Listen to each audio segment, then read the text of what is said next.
Good afternoon, Birmingham. How you doing? It's Ankhobia with the On a Level Talk Show. Live, my first live afternoon Wednesday show. I'm excited. I hope you are as well.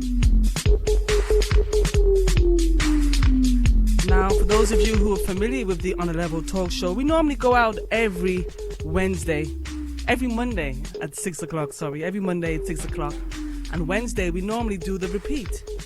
But on Monday, I did a very, very special show, and it went down a treat. I did an interview with fitness and health guru Rema Quartey. Rema Quartey. But she wasn't in the studio, and the phone lines went crazy. So I said to folks, tune in Wednesday. I'm going to bring Rema in because the phone lines went crazy. And I says, you got a chance to talk to her live in the studio on Wednesday. And she's here. Good afternoon. Good afternoon, Ankhobia. Glad that you could join us. It's a pleasure. I've had to cancel a few appointments, but nothing wrong. Okay, like I said, very, very happy that we could have you in the studio with us today. Now, on Monday, we did a show and you were talking about your fitness business, Body Perfect. Yes. And we had a massive response from the public. So, unfortunately, I wasn't available to answer anybody's questions because I'm not a fitness and health guru. In fact, I need a guru like right about now to help me with my fitness, believe me. But anyway, so Rema has come in today to talk with us about her work, what it is that she does, and what it is that she would like to bring to our community to make a change. So for some people who didn't hear the show, let's just backtrack slightly and tell us how you got involved in health. Okay. I had a personal interest in health when I got attacked myself. At a very young age, I got rheumatoid arthritis. Like I said earlier on, when I went to the hospital and saw the sort of treatment I'd be expected to be getting, and I saw the condition of the existing patient who was getting the same treatment that I was going to be put on, I made up my mind there and then that I'm going to kick this thing out of my system. Arthritis is very painful, it's very crippling, but I quickly learned that it had a lot to do with my food, as does most illnesses. Most of the time we eat ourselves into sickness. Yeah. And, it's very, very few occasions where it hasn't got something to do with what you're putting in your mouth that's causing that sickness to come onto you. Now, it's funny because a lot of people wouldn't actually think that. If they've got arthritis and things like that, they wouldn't think that it's related to their health in any shape or form. Okay, well, arthritis, diabetes, they certainly know that. You don't need, it's not rocket science. Heart disease, stroke, cancer, the list goes on, doesn't it? Even your common colds and your common flus are a lot to do with what you're putting in or not putting in your body and making your immune system have to overwork sometime. So then that's when you get attacked with cold. Again, lifestyle has a lot to do with it. So when you come and work with me, by all means, I'm interested in your lifestyle because the combination of stress and bad food, bad eating is a killer. Yes. Yeah. Yes. And that's what's unique about Body Perfect. Because what you do, you just don't bring people in and say, right, let me get you to the gym and let's just work out. You actually provide consultations. You actually look at their lifestyle, which I think is so important because I haven't seen that before with a fitness program. Yeah, because I think most of the people who are supplying weight or weight loss are concerned with weight loss. It is a money industry, and don't get me wrong, I'm interested in money just like everybody else. But if the money is a primary concern, what you do is you mass it. As the food industry does everything on a mass level, so the diet industry and the health industry has also become mass. But obviously we're all individuals, we're all eating individual foods. Have individual habits that's causing our weight concerns or our health concerns. So this is why I found that working with people one-on-one, from my own experience, just going to the gym, just being told get on the treadmill and run for X amount of time, it wasn't working. And then you get into a yo-yo dieting because you hear of Atkins, you try that for a little bit, it works for 2 minutes, next minute you're off again. You hear of Weight Watchers, you go down there, you get bored, they patronize you. Some people might find it effective. But all of them are sort of geared to deal with lots of people, and it's one strategy for everybody. So what I basically try to do is deal with you as an individual, look at what you're eating, why you're eating, when you're choosing to eat it, how are you eating it. All of these factors will determine the size of your body. Nobody is overweight by accident. If you are overweight, I repeat it over and over again, it's because of what you're eating and what you're not doing. You know, on rare occasions, illness might have a slight bearing on your weight, but it's not going to give you stones. Okay? What about genetics? Because Genetics I again. had somebody calling one day and they said, but you know, sometimes it's genetics, you know. Again, any factors that's outside of your eating and your activity level, it's usually only going to make a slight difference. So, you know, you've got some women who suffer from, what's it called again? When they have, the name's gone. It will come back to me later because one of my friends has got it very badly. Yeah. So she suffers from this anyway, where basically it's hard for them to lose weight. They tend to gain a lot of weight. Yeah. But again, when I look at her eating habits, you know, so every time I speak to her and I says, why have you put on weight? She says, well, she's got this medical condition. But then when I look at what she's eating 3 times the amount of the average person. So how much is that illness, the factor? And you see, what I don't like is people having excuses in their head to justify even starting looking after their health and balancing the weight. If you've got those things in your head like, I'm going to have a baby, so I'm eating for 2. No, you're not eating for 2. A baby is a very tiny creature that usually comes out at about 6 pounds. When you eat for 2, you end up looking like 2 people, and the baby comes out still small, and you still look like 2 people. So you can't eat for 2 when you're pregnant. When you're pregnant, you eat the same. You just eat more nutritious food, and you know that you're feeding another human being. But the main point is that you have to feed them the right nutrition, and obviously things like smoking and drinking, you want to eliminate those things from your system with or without the baby inside.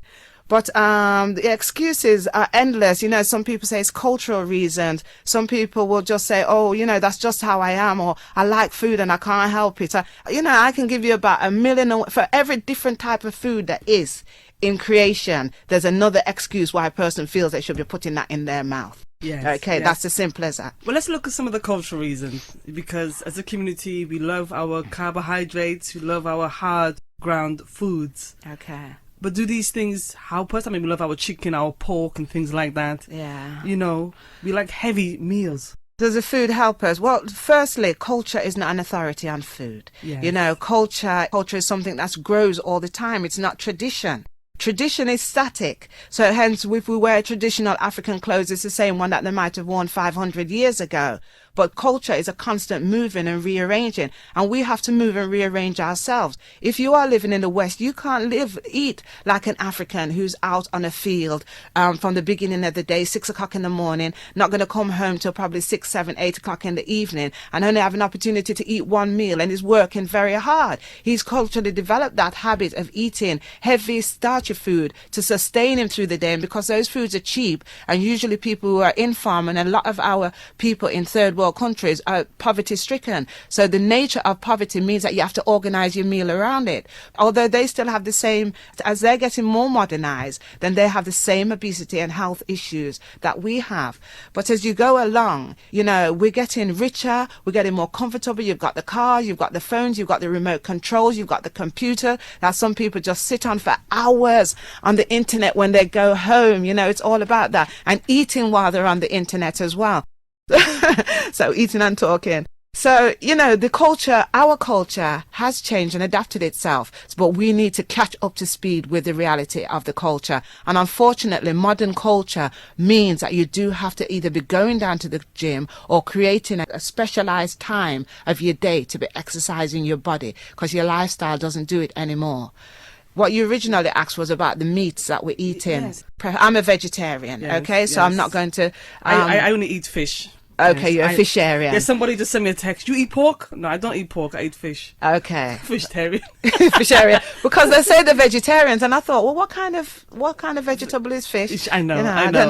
I've never figured that one out But myself. still, I still give a lot of respect to fish eaters because, they're starting to move away from the animal products, which, you don't need me to tell you, Yes. they do cause a lot of problems. Yes. Having said that, within the health industry, I don't necessarily agree, but what what they will do, and I'll recommend my clients, if my clients eat pork, then I definitely don't take that out of their diet. That it will be a strong part of their diet. If they eat chicken, that's definitely can stay. Fish can stay. The ones that I really look to eliminate is beef, lamb, and those kind, duck and those sort of thing, or cold foot, those sort of food. When I'm in Ghana, the Ghanaians say to me, oh, but wele is like cow foot, which is fundamentally a fat. Yeah. So they say to me, well, is it all right for me to eat wele because it's not meat? So I says, well, it's fat. Hey, this is not fat. They can't believe that it's pure fat they're eating, as when we're eating chicken foot, cold foot, all of those strange parts of the animals, which obviously your mind sort of tells you that it has a lot to do with poverty, why we chose to eat those parts of the animal in the first place. Yes. And again, I'm not trying to put anybody off. I just want them to know that when you're putting certain foods in your mouth, it's basically a fat base food, and fat carries 2 times as much calorie as any other kind of food group, Yes. You're not going to get away with any excuses on this talk show today. No excuses will do. So we are encouraging people to call in, put any questions or call in any questions you have, any queries. Rema is here to take your calls. One of the things I like with what you do at Body Perfect, Rema, is that you really want people to look good. You really want people to feel good. Yeah. Yes. Yeah. Yes. I think when I deal with a client, then I do deal with them from inside out. Usually most people who have got weight issues are generally not happy. I mean, usually somebody's going to let their weight get out of proportion until they themselves don't find themselves attractive to look at. We seem to have a caller on the line. Good afternoon, caller. Oh, hello there. My name's Roberta. Yes. Hi, Roberta. How are you? I wish I could say I'm okay, but I'm feeling sluggish. So. You're feeling sluggish? Yeah. Okay, what would you like to say to Rema? Well, hi, Rema. Hi, sweetheart. Hi there. I've just turned on the programme, so I've kind of caught you midway through. But I was actually thinking the other day of finding a sort of personal trainer, because I've gone from a 12 to 14 to a 16 to 18-ish. In what period of time? It seems to have increased in the last 6 months, I would say. Okay, so from size 12 to size 18, that's 4 dress sizes. That's about 4 stones in the last 8 months on average. I wouldn't say, it's 18, I have to buy 18 for certain parts of my body. Yeah, okay.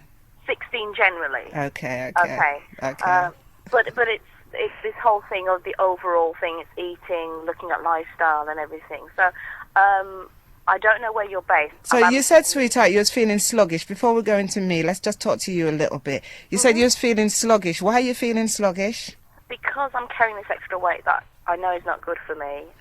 It makes me less active. Well, I'm less active anyway, which has caused that. And then the spiral is that I feel like then I can't do anything else after work, etc. And so I just feel, I don't sleep very well as a consequence, I think, from the extra weight. Okay. You're generally uncomfortable with yourself. Yeah. And with what you...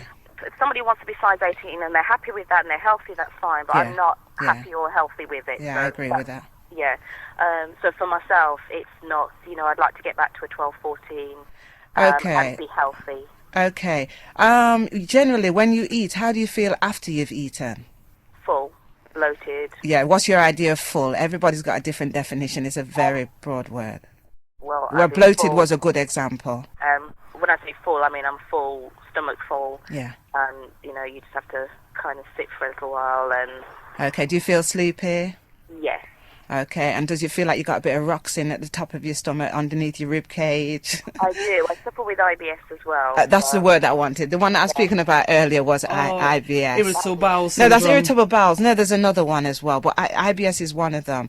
Yeah. But all of those things that you said, feeling bloated, feeling uncomfortable, wanting to sleep, then there are clear signs of you overeating. And what you're going to have to do, sweetheart, is use it as a signal to say, I've done it again, I've ate too much. Yeah. When you've eaten, it will take more than this, and that's what I'm there for. But as a fundamental guideline that when you leave this radio station, when you eat, you should feel energized. You should feel more energetic. That's the whole point of food, to put energy and strength and nutrition back in your body. Yeah, I don't think that's generally ever happened where I felt eating for me has been a case of well, energy so you can work, but Okay. just to get full so you can carry on what you're doing. Okay.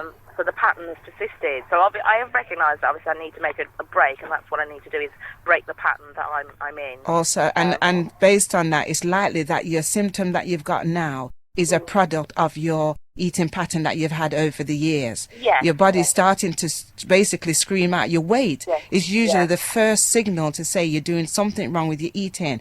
What usually happens if you're putting too much in or the wrong foods in, then they turn to poison, some form of poison in your system, and starts to create illness. So usually a lot of my clients, once they start with me, the first thing they do is they can throw away a lot of the things in their medicine cabinet. They can throw it away because the medicine, most of the time, remember, the medicine isn't there to cure you. It's there to block the sickness. But like, you know, when you block anything, it comes out somewhere else. It's like if you squeeze a balloon and pull the air to one end, it comes out the other end, doesn't it? So that's what most of your medication does for blood pressure, diabetes, all of them. They're there to kind of block, slow down and control your illness. What I want to do is to get the root of your illness, which is all of your doctors, if they will admit it to you, will tell you most of the time it's based on what you're putting in your mouth. You know, there's a spiritual statement that says it's not what goes in your mouth that defiles you, but it's what comes out of your mouth. And I agree, it's what you say that spoils your character. But trust me, it's what you put in your mouth that spoils your body.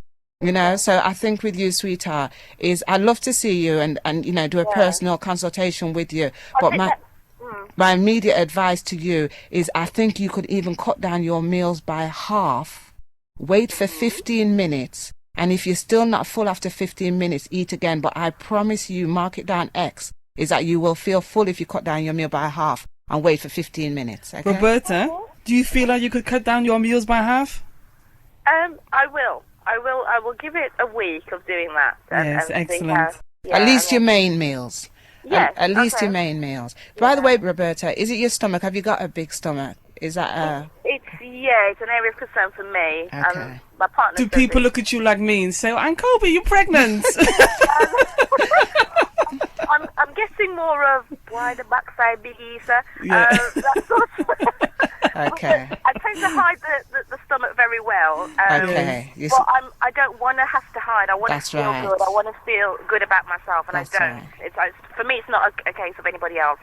It's my issue. Yes, that's and good. Okay, I mean, internationally, the stomach is the biggest problem with most people overweight, okay? And that's where I really focus on getting rid of that core, that right. fat at the core of your body. But about again, thighs there's and specific bottom? strategies to deal with that, which I can't give you all that over the radio, you know?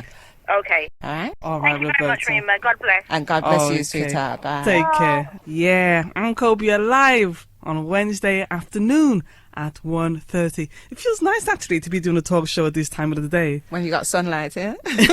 Some kind of sunlight. Well, yeah, we've got the light, but not so much of the sun. The sun, England sun don't give no heat, is it? No. It just shine bright. And have you noticed it's bright from like 4 o'clock in the morning Yes. till 10 o'clock at night? Yes. It's incredible. When I Yes. phone people in Ghana and I say it's 9 o'clock and it looks like 2 o'clock in the afternoon, they say, oh, you're lying, Rema. I don't believe you. Now, for those of you, because Rema's mentioned Ghana a few times, you also run a Body Perfect in Ghana as Yes. well as here Yes. as well. Yeah. She's international. By all means. Anywhere our people are, I'm really, you know, even when I work in the gym, I focus on our people a lot. Yes, Yeah. yes. So Okay. anywhere we are. Okay, but you were born in Jamaica. Barnayard, Grubrad. Yeah. Unfortunately, 'cause I love Jamaica and I'm proud to be a Jamaican, very, very proud. And everywhere you go in the world and you tell people they say where you're from, you say Jamaica, hey Jamaica, I love Jamaicans. Yeah, And in then- Ghana they love Jamaicans. Oh yeah, so everywhere. much. But even America, everywhere, Yeah. anywhere, Italy, anywhere you go. Yeah. You tell them you're Jamaican, it's like, you know, you're carrying a national anthem or something. I don't know. Look at LJ there. LJ was also born in Jamaica. I was, And like but- Rema, she's proud that Yeah. she's a Jamaican. And anyway she goes, she has to let her know. She carries this big necklace around her neck that has the map of Jamaica on it. And just in case you forget where she's from. Yeah, proud Good to be- afternoon, LJ. So nice to see you, sis. Yeah. Really nice. She's looking very black and pretty. Just come back from Spain. I'm talking about all your business. Okay, the On a Level Talk Show today. In the studio, we have Rema Quartey. Corte. Quartey. Cortez is a bit Italian or Spanish or something, but it's Corte. It's Quartey. Corte, yeah. Quartey. Like quarter with a Y instead of a R at the end. Okay, I'm Wow, gonna Quartey. remember that now. I'm gonna Yeah. remember that now. Yeah, that's Quartey. right. Okay, right. So Rema is from Body Perfect. She's a fitness and nutritionist guru, and she's here to help you to lose weight, to gain more muscle tone. She's also here to help you understand or work through any particular health issues that you may be experiencing at the moment. So by all means, call in 678-6666 and share any concerns that you have with her, because she's here for you. Now, Okay. you say you're very interested in our community. What is it about our community that you feel that you need to come out and help? Okay, just a moment. We have another call coming in. Good afternoon, caller. Hello, Good afternoon. Who am I speaking to? I'm Beverly. Beverly. Hi, Beverly. How you doing? I'm not too bad, thank you. Okay. What would you like to ask Rema? Well, at the moment, I'm suffering with the same arthritis that she had. Okay. Rheumatoid arthritis. Mm-hmm. I had to finish work in 1976. I was a carer. Okay. Yeah. I've got it in my leg at the moment and my arms. Okay. So you've got arthritis. Yeah, rheumatoid arthritis. That's what the doctor prescribed. Okay. Mhm. And it's very painful. I've got it in my knee, as I said. Okay. They offered me a knee replacement, but I refused it because I know quite a few people that had that and it's not very successful. Exactly. And the problem with the medical profession is that they experiment on people a lot so that the drugs industry can move forward. And it's not all bad. But at the end of the day, you know, if there's an alternative, then you should always seek the alternative first. First, let me just ask you, have you got any bad habits like smoking or drinking anything like I that? do not smoke. I do occasional drink now and then if I go to a wedding and something like that. Okay, but you're not a regular drinker. No. Then the main thing then is definitely food. What happens with arthritis is this poison that builds up in your system. You've been eating something for years that you're allergic to, but the allergy is not showing up as a skin allergy, or it might have even showed up in some ways and you've ignored it. So it's continued to build up. Now what happens with the poison is that when your liver is like basically overworked, the poison starts to build up in your joints and then they start to swell up. So really, I mean, I think you'll find that when you've moved your knee around a little bit, or maybe you've walked a bit, do you find that it's better, or it's usually the same? How is it? Well, when I do a walking, yeah, it is a bit much better. It eases it up, right? Because that's what arthritis is. It got a lot to do with your exercise, but a lot to do with food. What you've got to do is first find out what that poison is that you've been putting in your body, probably from when you was a child. And your body's just said, I've had enough now. You understand? That's what it's responding to you with, because it's giving you X amount of warnings. And for whatever reason, you've either ignored them or you've not picked them up. But now you're at this stage, so now you basically have to go through some sort of cleansing where you cleanse most of your food out. Fasting is good, you know what I mean? Fasting is always good, not just for spiritual reasons, although it's great for that, but fasting is such a great source to just rest your body. You know, like I always give different instruments as an analogy, and even if you have a car, you don't drive it every day 24/7. To have your digestive system working every day, and you know, that whole cycle within your body working every day, it's not good. So sometimes with somebody like yourself, to go on a few days fast and just cleanse yourself out is good. But then in terms of what specifically you'd need to eat and how to organize yourself after that, then that's something I'd have to meet with you and discuss a little bit more.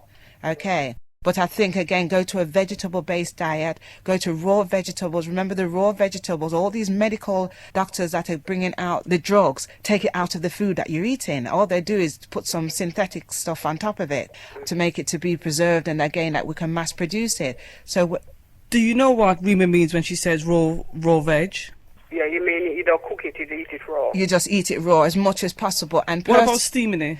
Well, I think raw, because the minute you put heat on the food is a minute most of its properties It's that's lost. there to defend your body is lost in it, you know, and then it becomes another agent. It just becomes like a sluggish agent, because it's just like you're just putting, you know, something in your body. But the nature of food, our relationship with food is that we've used the food to help us to fight and sustain the normal things that are attacking us in society. The food shouldn't be the attack, and this is what's happening with all these sort of preservatives and, you know, the usual stuff, over fried food and heavy carbs. The food in itself is being a poison. So this is why modern day life is very allergy based, because the liver, basically, the liver is, you know, cream cracker, as one of the girls says at the gym. It's just overworked. Yeah. It's just overwork. So the other part of your body is having to do the work. Again, like what I said to one of the ladies earlier, if you try and ignore the symptom, you know, like for example, somebody who has fibroids cuts out the fibroids, but whatever caused the fibroid, that sickness attacks you somewhere else. And a lot of women, after fibroids having the operation, it will go to arthritis. So I don't know if you experience anything similar to that, but that is often the case as well. Once you've had the, what is it, hysterectomy? Yes, yeah, yes, the yes. hysterectomy, then arthritis is usually your next best friend. Or enemy, should I say, frenemy. Yeah. I don't know if I could go to eating the raw veg, but I know I could steam it because that's what I was going to do. Actually, I was going to go on to vegetable and fish because I like fish, and sort of cut out some of my meat items. Do it, sweetheart. If you do it for a month, when I say raw, just like a salad, you know, your salads are good, but the vegetables are good. So if you experiment with yourself for a month and do a vegetable-based diet for 1 month, within that month, usually no matter what is in your body, has had a cycle of it for it to come out. So within that month, then you will pretty much know when you start to add things, what irritates you. Just reel back a bit. Did you have any allergy symptoms before you got the arthritis? I suffer with hay fever as well. Okay. And did you get digestive symptoms? No, not really, no. Okay, It's so... just yourself have the arthritis and taking the tablets. My bowel system seems to have changed as well. Okay, well, that's the nature of drugs, isn't it? Yeah, that's the nature. As I said, with veg, I was going on to veg because I don't like lettuce. Okay. So, like salad and stuff with that, I like cucumber and tomatoes like that because I don't like lettuce. But what I was going as a Greek vegetable was like, oh gosh, Well, I lost my words now. You know, oh God, I know I'm on the radio.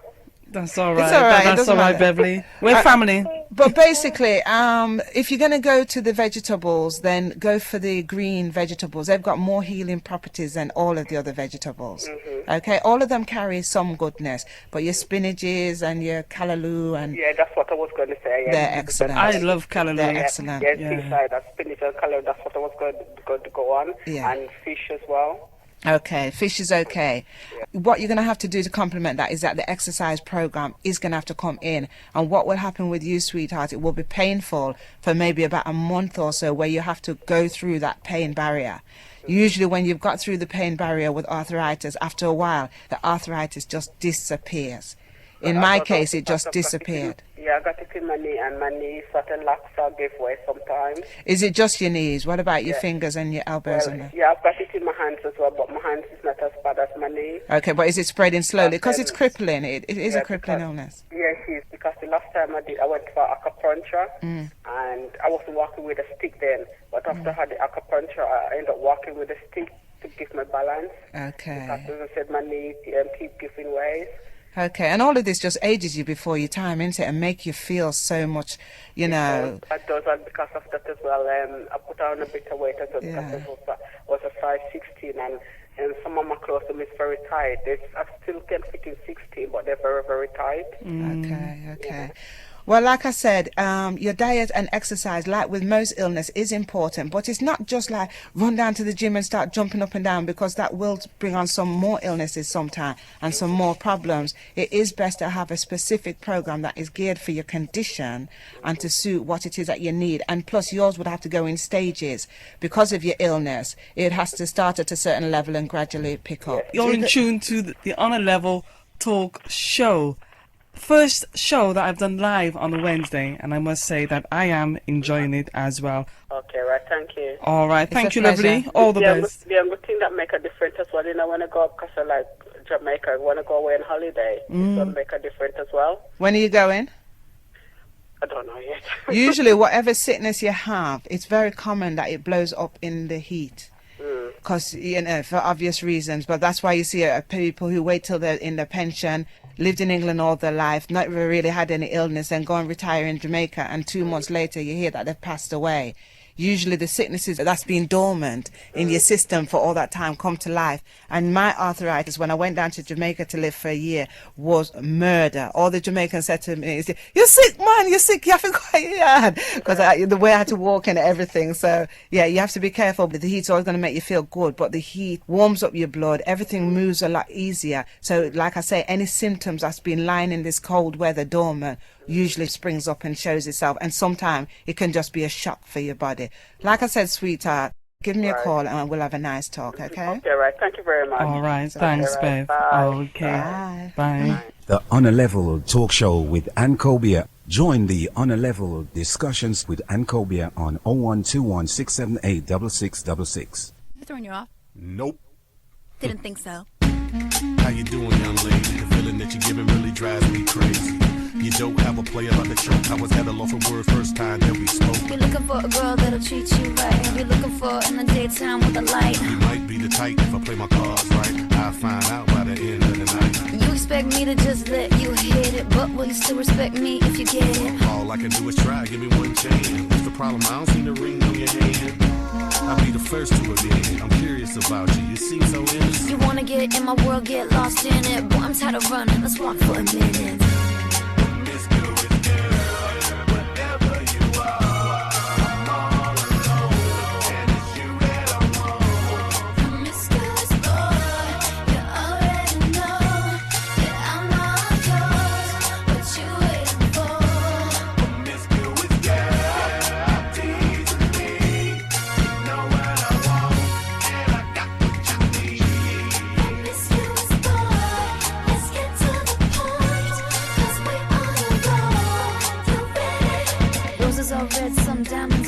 Chivalry is dead, but you're still kinda cute. Hey, I can't keep my mind off you. Where you at? Do you mind if I come through? I'm out of this world, come with me to my planet. Get you on my level, do you think that you could handle it? They call me Thomas, last name Crown. Recognize game, I'ma lay mine down. I'm a big girl, I can handle myself. But if I get lonely, I'ma need your help. Pay attention to me, I don't talk for my health. I want you on my team. So does everybody else. Baby, we can keep it on the low. Let your guard down, ain't nobody got it know. If you were the girl, I know a place we can go. What kind of girl do you take me for?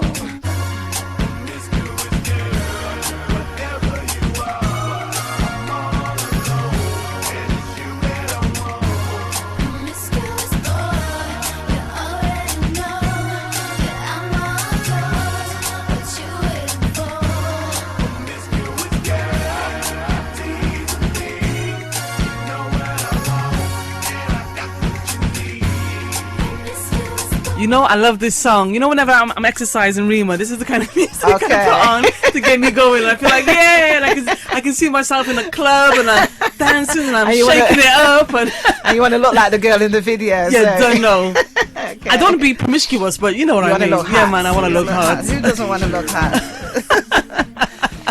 This is the On a Level Talk Show live. The management have just asked Rema to go on until 4 o'clock.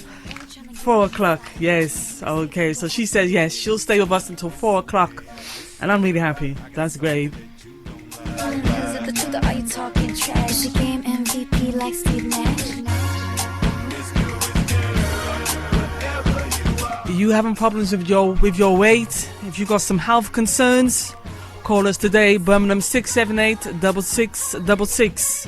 Or send us a text on 07624 809 887 and speak to Rema from Body Perfect.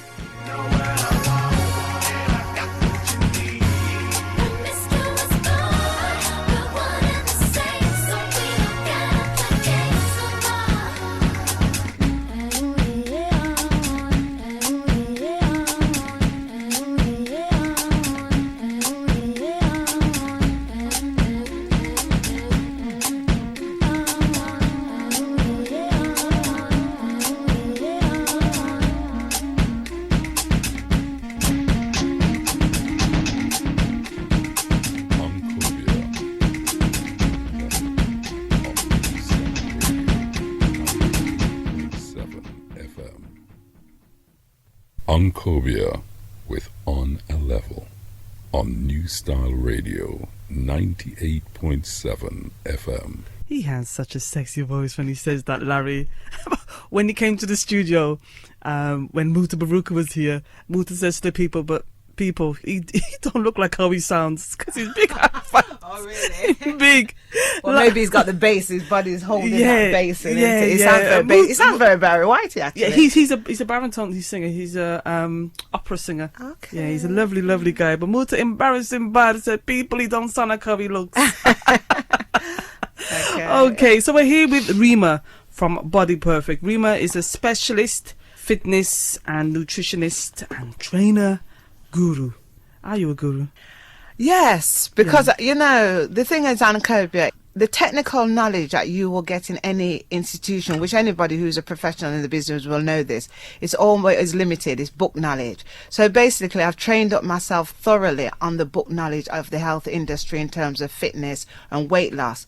But I also experiment myself, research myself, speak to people and study and take a lot of life experience. And as you know from knowing me in the past, I've got a very overall political view and interest in people and spiritual view as well. So, and I think it's that spiritual interest that I have that when I meet my client, that's usually the first thing that I will pick up on with them to know exactly what is their eating problem. Usually from the first hello, I'll know whether it's a social problem or an emotional problem, or if it's just plain that they're overeating. You know, some people are actually too happy, you know, and they haven't got any problems, you know, and it's great when you meet somebody like that, and it's usually very easy to get their weight down. But like I say, the part of it that makes me a guru is because I do have a spiritual interest. And when we say spiritual, we don't mean it on any spooky level. Again, in the health industry, we classify health as physical health, mental, emotional, social. That means how many friends, family, what kind of life you live in,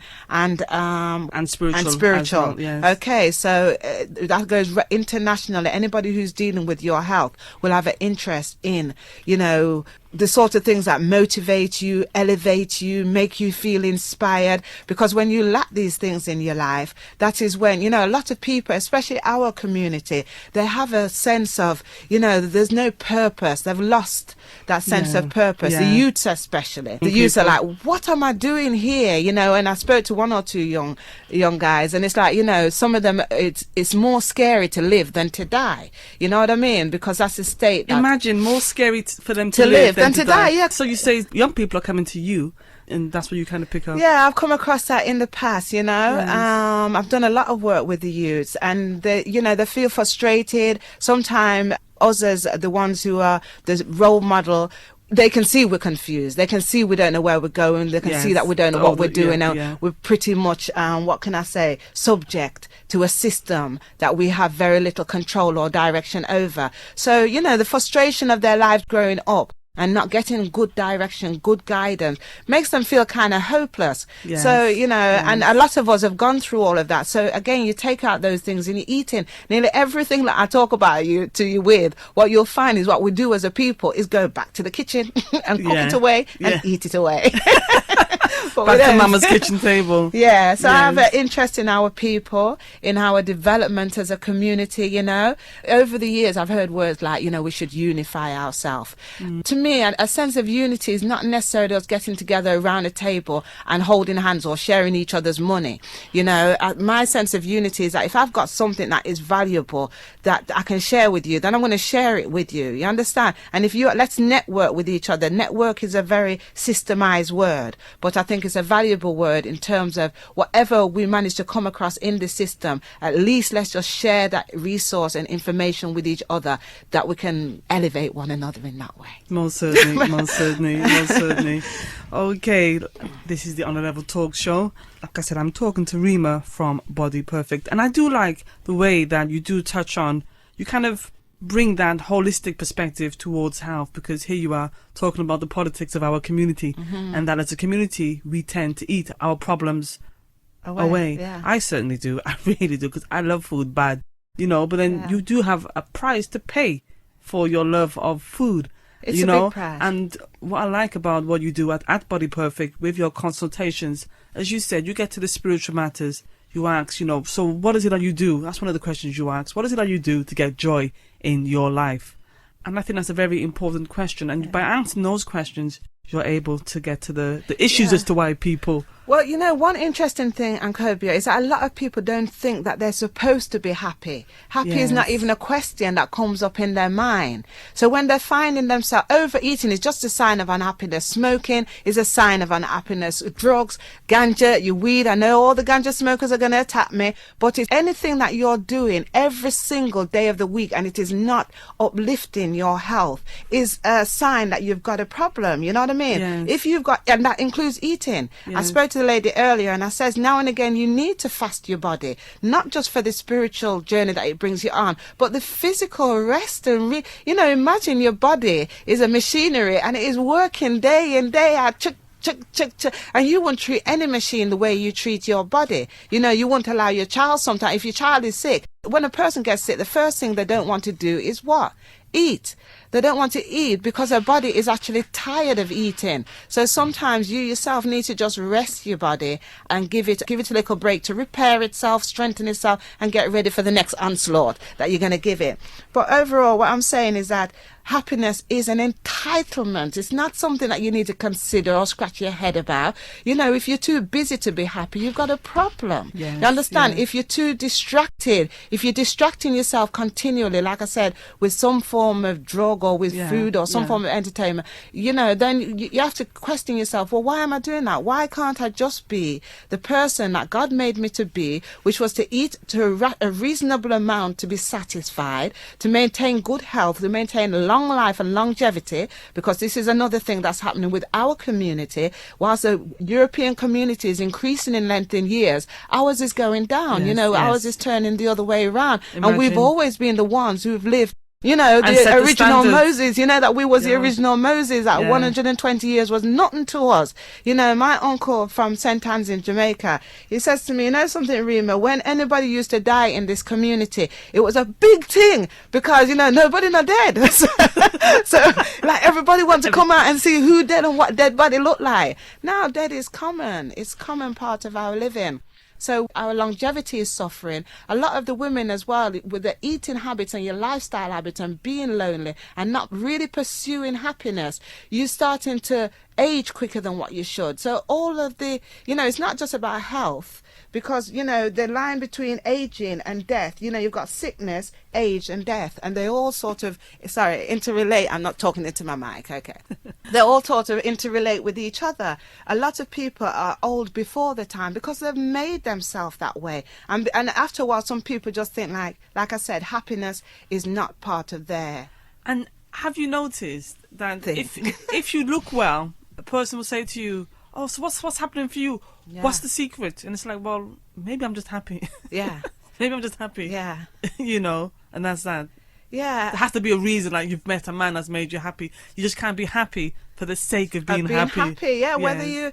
I think life has a lot of challenges, and for us Yes, as black yes. people, it has a hell of a lot of challenges. To say the And least. speaking as a black woman, that our challenges become even more intensified. Okay. Yes. Especially when it comes to relationships and our children, and a lot of black women are single and going through all of that. So you're facing life alone. But what I'm saying to you is that, one, if you continue to look at life as a problem, you're killing yourself straight away. These are just challenges, no matter where you are in life, no matter whether you're rich, comfortable, husband, children, no children, you're going to have challenges. So what you need to do, which is what I always say to my daughter, is that no matter what problem hits you, make sure you look good right through it. You understand? It's like, who did go in the burning fire? Shadrach, Meshach, and Abednego. You get me? They went in the fire, but they never get burned. What that means in a sort of analytical language is that they went through the pressure and they still look good. They didn't even smell of burn. You get me? And that's Yeah. how we have to learn to be. We have to learn that when life's coming at us and hitting us,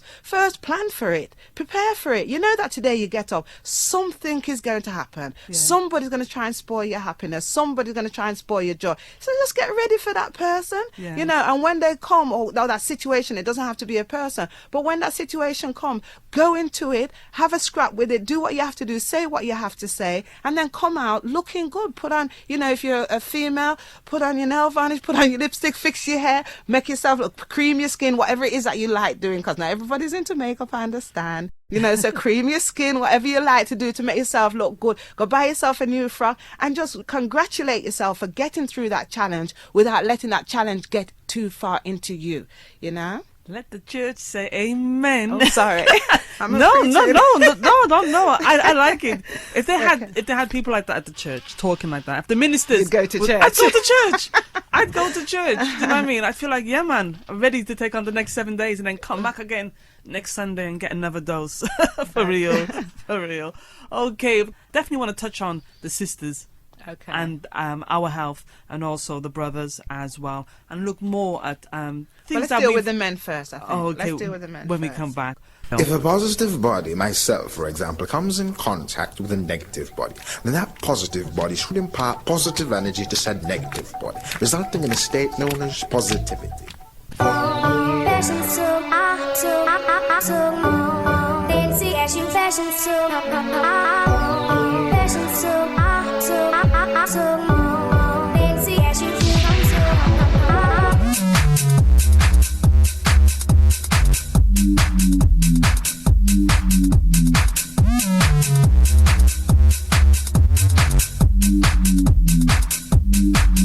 sitting here at home, thinking about you all alone, wondering where our love went wrong. Got a confession to make, since you made me happier.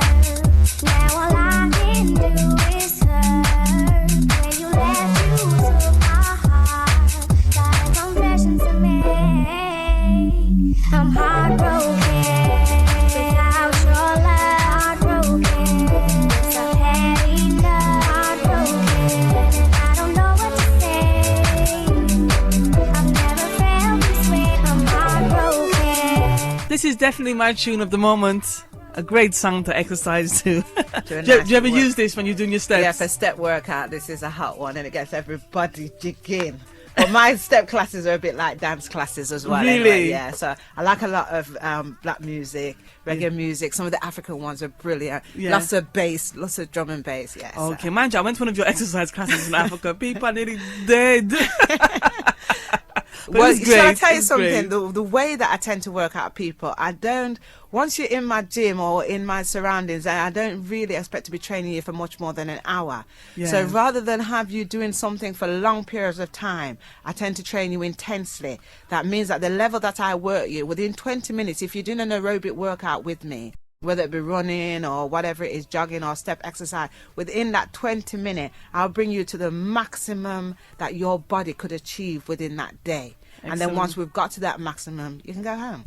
And you'll feel like $1 million. It's like it releases something in you. Yeah, it's it feels really great. yeah, It we don't have to really spend does. all day exercising to get fantastic results. It's about knowing exactly what it is to approach. Like I said, fitness is a science. It's not guesswork. Okay, welcome back at 2 to the On a Level talk show with Ankhobia, taking you right up into the hours of 4 o'clock. My first live show on the Wednesday, and I must say I am enjoying it. In the studio today, we have Body Perfect. I am talking to Rema Quartey, and she is a special personal fitness trainer and nutritionist guru, and she's here today to show you and to show you various things about your health and some of the foods that you're eating, and to share some of her invaluable wisdom with you. I was talking to Brown Sugar earlier today, and Brown Sugar was on before this show, and she says, I listened to your program on Monday, and there was just so much information to take in. That woman had so much information, I was overwhelmed. So I do hope you have your pen and paper ready so you can take in the information that Rema is going to be putting across our airways for the next 2 hours. Now, just before the break, we were talking. Can I just cut you first? And I just wanted to finish a point on the exercise, because while it was in my head, and then I'll let you come most back. certainly. Because what I notice in the gym is that a lot of people think that if they stay on the treadmill for an hour running, or what they do is they'll go from the treadmill, then they'll go to the cross trainer, and they might be in there for an hour, hour and a half, 40 minutes or so, really sweating. One thing I want to say to you is that when you're sweating, you're burning water. You're not burning fat. It's water that's coming down your face. Really? Because people feel like they're burning fat when they're doing it. No, what actually happens is when you're doing too much aerobic exercise, most of my clients, I don't give them aerobics for more than 20 minutes.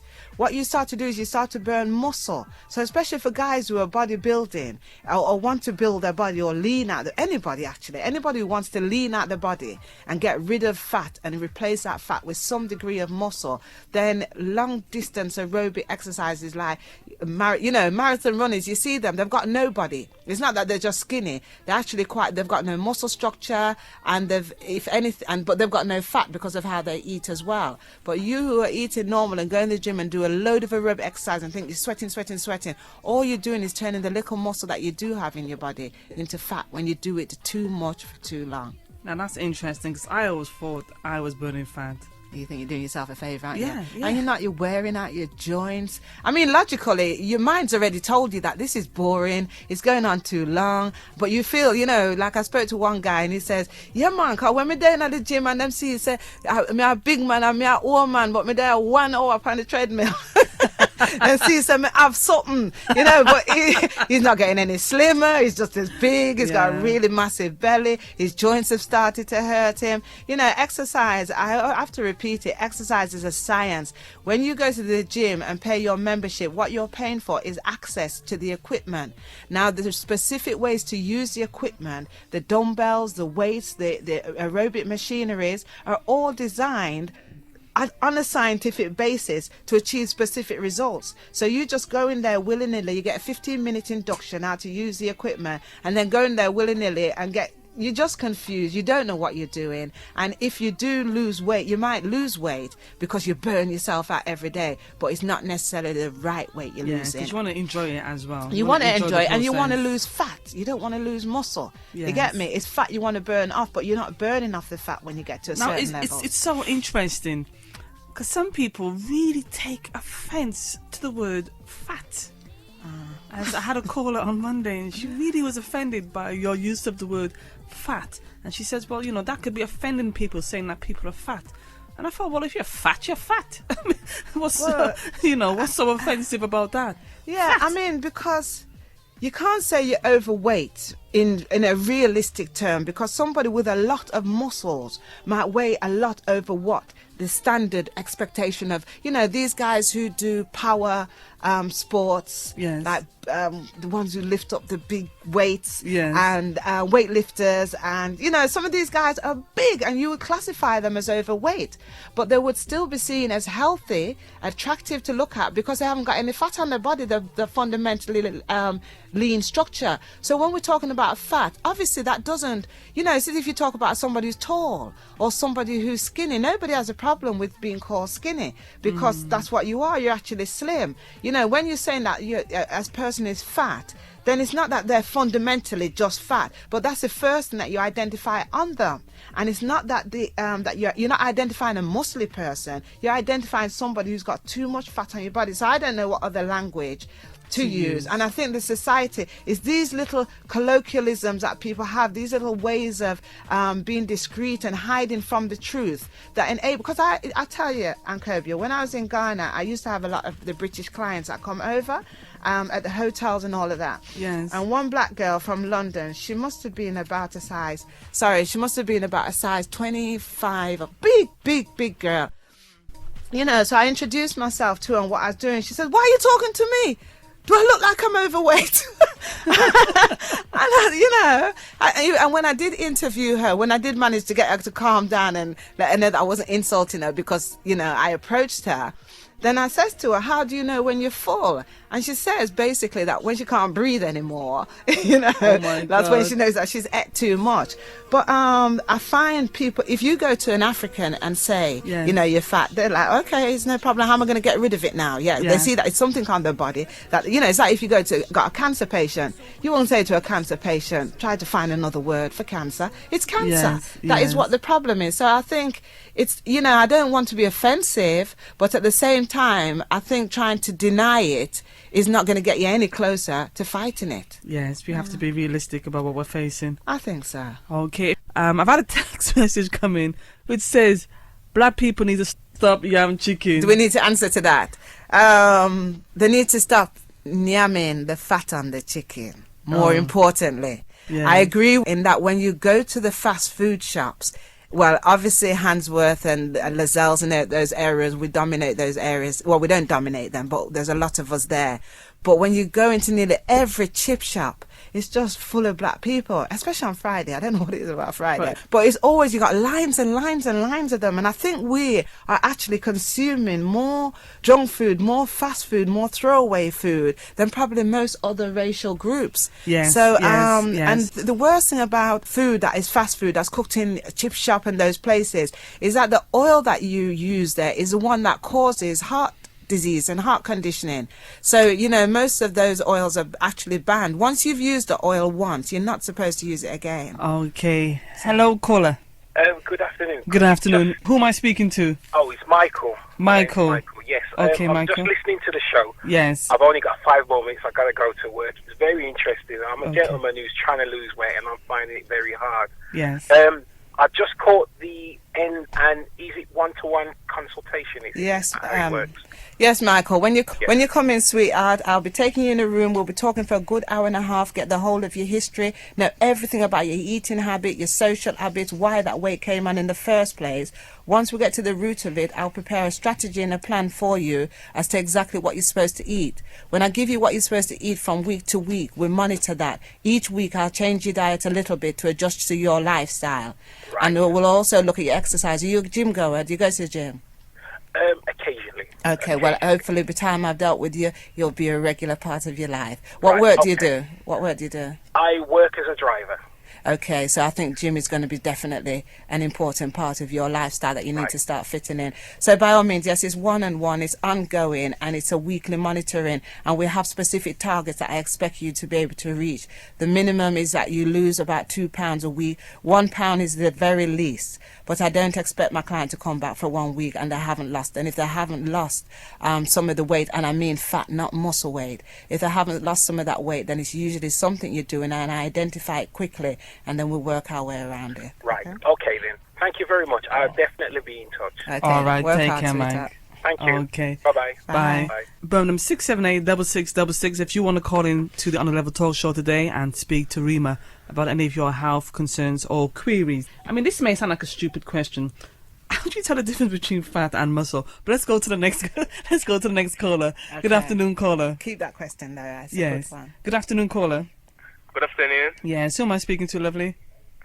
Mark. Mark. Okay, Mark. How can I help you?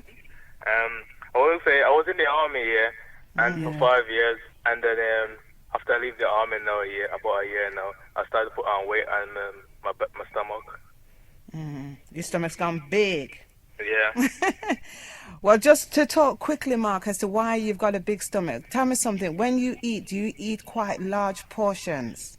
Yeah, I eat loads of chips. Yeah, and you eat heavy. Burgers. So, okay, Yeah. so what you do is you eat heavy. How often in the day do you eat, Mark?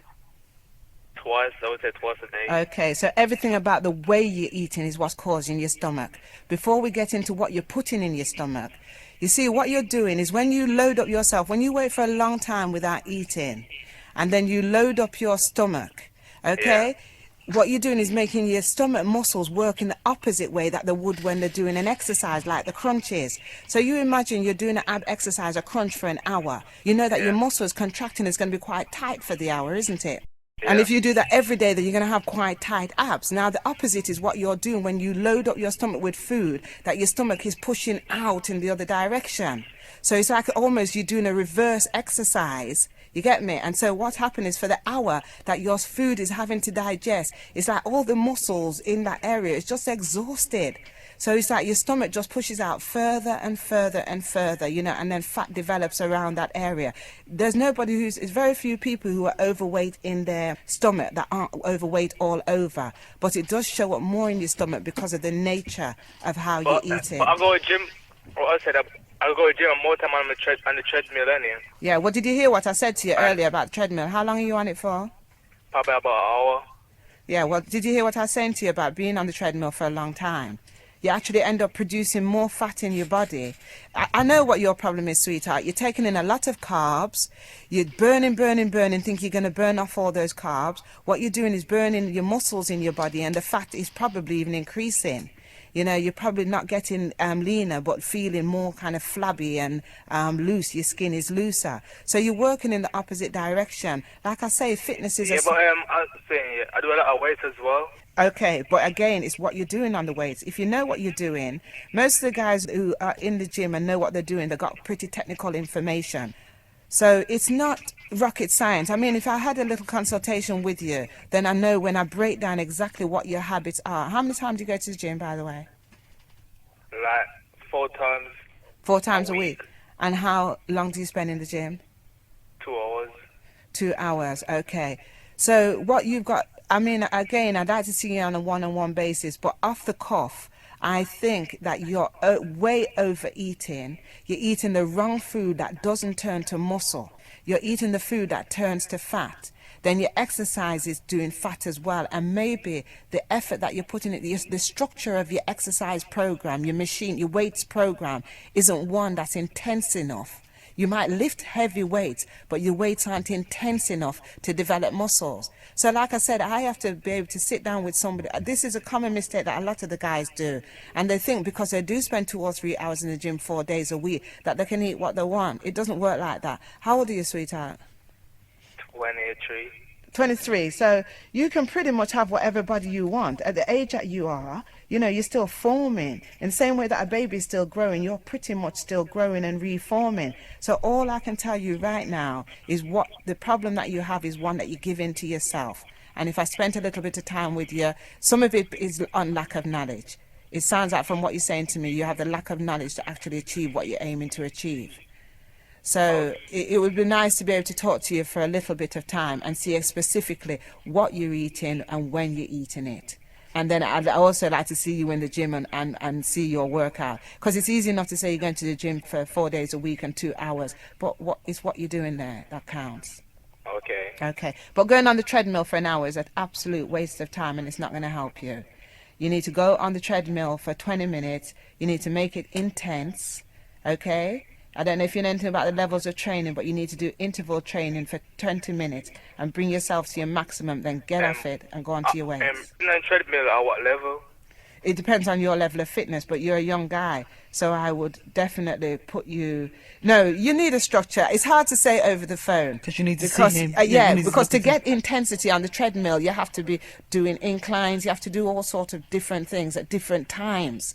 You understand? So what I would basically do with you is if I do a personal training session, I stand up with you, and when I see that you're comfortable, then I up the pace. And when I see that you're struggling, I up it again. And when I see that you're busting your gut, I up it again until you almost collapse. Then I bring it right back down, okay? And bring it that you relax, you're walking, you're cool, and then we'll take you through another level like that. So each time I bring you to your very maximum for about 4 times, but bring you back down. But it's in very short spurts. So like I say, you don't do anything for longer than a minute with me.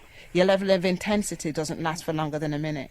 Yeah, so it's not what you do, it's how long you're doing it. It's like one trainer that I know from America was saying, you know, some of his clients come in and say, well, I do marathon runs, I run for 13-mile marathons, and, I should be getting fitter, I should be better. But he's saying that it's, when you're doing something for long, when you develop endurance, it's one area of fitness, but endurance isn't strength and it isn't stamina. You understand? And you never get a level of intensity. Doing endurance, I mean, you can walk from London to Johnny Grove, can you, and don't even break a sweat if you've got a certain level. And jogging is not much further than that. But it's about bringing out the intensity in you that's going to strengthen your heart, work your lungs, work your cardiovascular system. That's what the treadmill is there for. It's not there to fundamentally burn fat, although they do put that you burnt so many calories, rare. But you just go and have a bite of an apple and you can put back on those calories, or have a bite of a Mars bar, definitely. You'll put back on those calories within a few moments. The reason for your cardiovascular one is to build up your heart, strengthen your lungs, so that when you go on the weights, which is where the fat burning really starts, that you've got the power to be able to do it. The power isn't in your muscle. The power is in your heart and your lungs. That's where you need the strength. The muscles come later. Yeah. Is this all making sense to you, Mark? Yeah. Yes. Okay, so you said that you was in the army? Yeah. Okay. So what is it that you stopped being active when you came out of the army? Yeah. Okay, so what work are you doing now, Mark? Driving. You're driving. Yeah, Oh, was yeah, you yeah, are supposed to? yeah, Okay, yeah, okay, yeah. sorry. Same Because I guy. speak to people all day, I have to write down all this information. Okay, yeah. So So it's quite static then if he's yeah. driving and sitting. Yeah. Yeah. You need to get onto a maintenance program. It doesn't have to necessarily be with me, but you need somebody who's good, who takes you seriously. Like, I don't want to badmouth personal trainers generally, but a lot of my clients tend to complain that, you know, they feel like they're just paying somebody to stand at the treadmill and watch them run for an hour, you know, which is not what a personal trainer is there for. A personal trainer should be there like a football coach for David Beckham. You know, Beckham knows how to play football very well, but he needs a coach beside him to be guiding him, directing him, motivating him, showing him when he's getting weak. You know, when you're in the gym, the weight that you're going to push and the weight that I'm going to make you push is too different, trust me, and I will likely make you push 3 or 4 times more weight than what you would let yourself push. I'm a personal trainer and my husband's a personal trainer, and if he doesn't train me, then I start to get lazy, you know, I don't reach my targets, I feel frustrated or you know, so personal trainers are important, but it's also important that you find one who cares about what you're doing and care about their reputation, you know. All right. Okay. Okay then. All right, soldier. Blessed love, Bye. yeah. Please. A young guy to be a soldier. Okay, it's the On a Level Talk Show. You can contact us on Birmingham 678 6666. 678-6666. You can also send a text message on 07624809887. Now, before the break at 2 o'clock, we were talking about black men and black women, and I know you wanted to touch on black men. We just had the call there from Mark, who I assume is a black man. Is that a typical kind of query you get from black men? Yes, and I'm glad he called in because I think he covered a lot of the things that we want to have, and they're getting frustrated because they're thinking, I'm training and I'm sweating, and like I say, sweat is not a signal of fat moving from your body. Sweat is just a signal of, you know, somebody doesn't have to, a very weighty person doesn't have to do any exercise and they're sweating already. It doesn't mean that they're losing weight. But it is typical of a lot of the guys is that they feel that they go to the gym, they're working out, and they're just not getting any results. But like how I keep on repeating, fitness is a science, and you need guidance, you need direction, and you need motivation to achieve specific results. You need to learn how to train. You need to learn first about yourself, about your body, and how your body reacts towards certain things, and your level of motivation. And when you understand yourself and understand what motivates you and what triggers, you know, it's like for myself this morning, I was on the treadmill, and then I reached like what I call level 10. So level 10 is when you're pushing out 100% of your energy. So you imagine a 100-meter sprinter running. They will run at 100% of their running for how long? How many seconds of the 100-meter does it? 10 seconds. Okay, so when you train with me, you will run, you know, at that 100% level for 1 minute. So, and at 30 seconds, at 20 seconds, I thought, no, come on, Rema, you're a fitness trainer, because it was killing me, you know, and I got all the hype talk and the motivation talk. Then the thought just ran into my head that, oh, you haven't ate any blah, blah, blah. And it's as if that just killed everything, and I had to press the stop button, because you're ready. So any little thought sometimes will just trigger you and just destroy what you're doing. Yeah, you have to watch that inner talk very much. Yeah, and that's why it's important to have somebody who's talking to you that will say, whilst you're training, come on, good girl, you look good. What you I look do hot. sometimes to motivate myself, I'll be there like on my exercise bike. I'm like, go girl, you can do it, you can do it. And then I'll be like, just to motivate myself, don't worry, when you finish, banana fritters. It's like, and then I think, no, but that's going to defeat. That's right. The whole purpose of me killing myself in the first place, you know. Yeah, and the thing about it is that if your diet is right, if what you're eating is right, your exercise is reduced just drastically. Yeah. The amount of effort and exercise become enjoyable. Yes. You know, the women, they don't want to go when they go in the gym, they go straight for the cardio stuff. They either go for the classes or go for the treadmill, or like I said, the cross train or the stepper. Yes. Anything that's just going to be repetitive and going on for a long time. The weights they stay away from because they're scared of them, they don't understand them. Yeah. They think they're going to get muscly and bulky. Yeah. But I'm telling you, ladies, that you need to scrap the treadmill a little bit, reduce it time on the treadmill and get over to where those weights are, get over to where those irons are. If you don't know what you're doing, talk to one of the guys who's got a good muscle structure, not one, if you don't, if you're scared of the bulkiness, the only way you're going to get bulky is if you eat like a bodybuilder. And I'm telling you, they eat serious amount of food.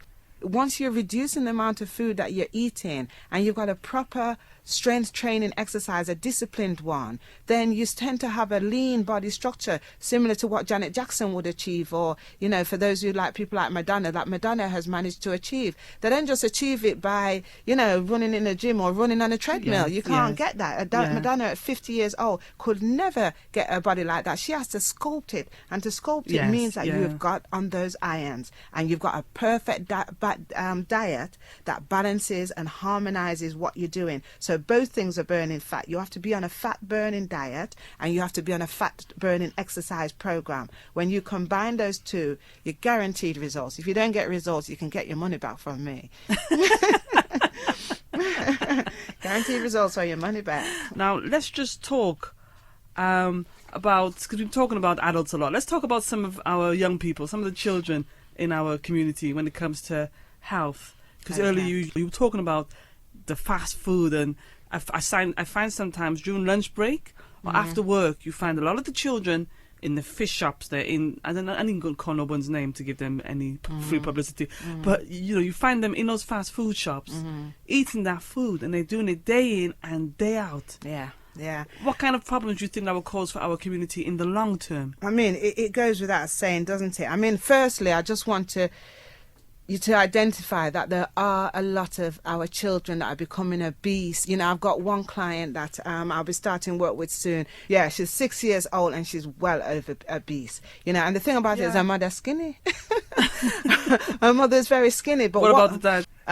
The dad is normal, but he doesn't live with them. You get me? Yeah. So the main thing is that what I find with a lot of parents, apart from not having the time and, they're working and all those issues that normally come with our community, the thing is that they feel comfortable to fill up their cupboards with biscuits and cakes foods, and the crisp and the tin foods and the this and that, and then they go to the chip shop on a regular basis and they'll buy a kebab. And the thing about it is that when they feed their children's plate is the size of an adult's plate as well. It's the same portion that they're given to and they feel so good because look at all the shopping that I did, and you think, well, all this junk from Lidl's, and not to have anything against Lidl's, I don't want anybody coming to sue me now.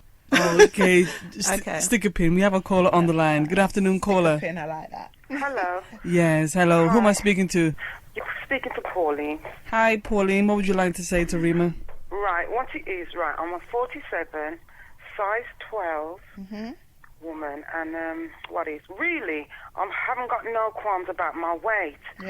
But what I've noticed, when I was in my 20s, your body does change, doesn't it? Yeah. And I used to go to the gym when I was in my 30s, and I'm concerned about my stomach, my thighs, and my bottom. And basically, I just want to tone these areas up. Okay, you say you're size 12. How much? Can you tell us how much you weigh, or you don't want to About reveal? 10 stone. You weigh 10 stone. And how tall are you? About 5'2". Okay. So, I mean, normally, if you were like 9 stones, I think that one of those stones is pretty much fat on your body. What happened, sweetheart? Was it Pauline your name was? Yeah, Pauline. Yeah. What happened, Pauline, is that once you hit 40 especially, 30, your body starts, your cells are always renewing itself. Yeah. That's why when we say, oh, you're a new person, you literally are. Every day, your cells drop when you get new cells.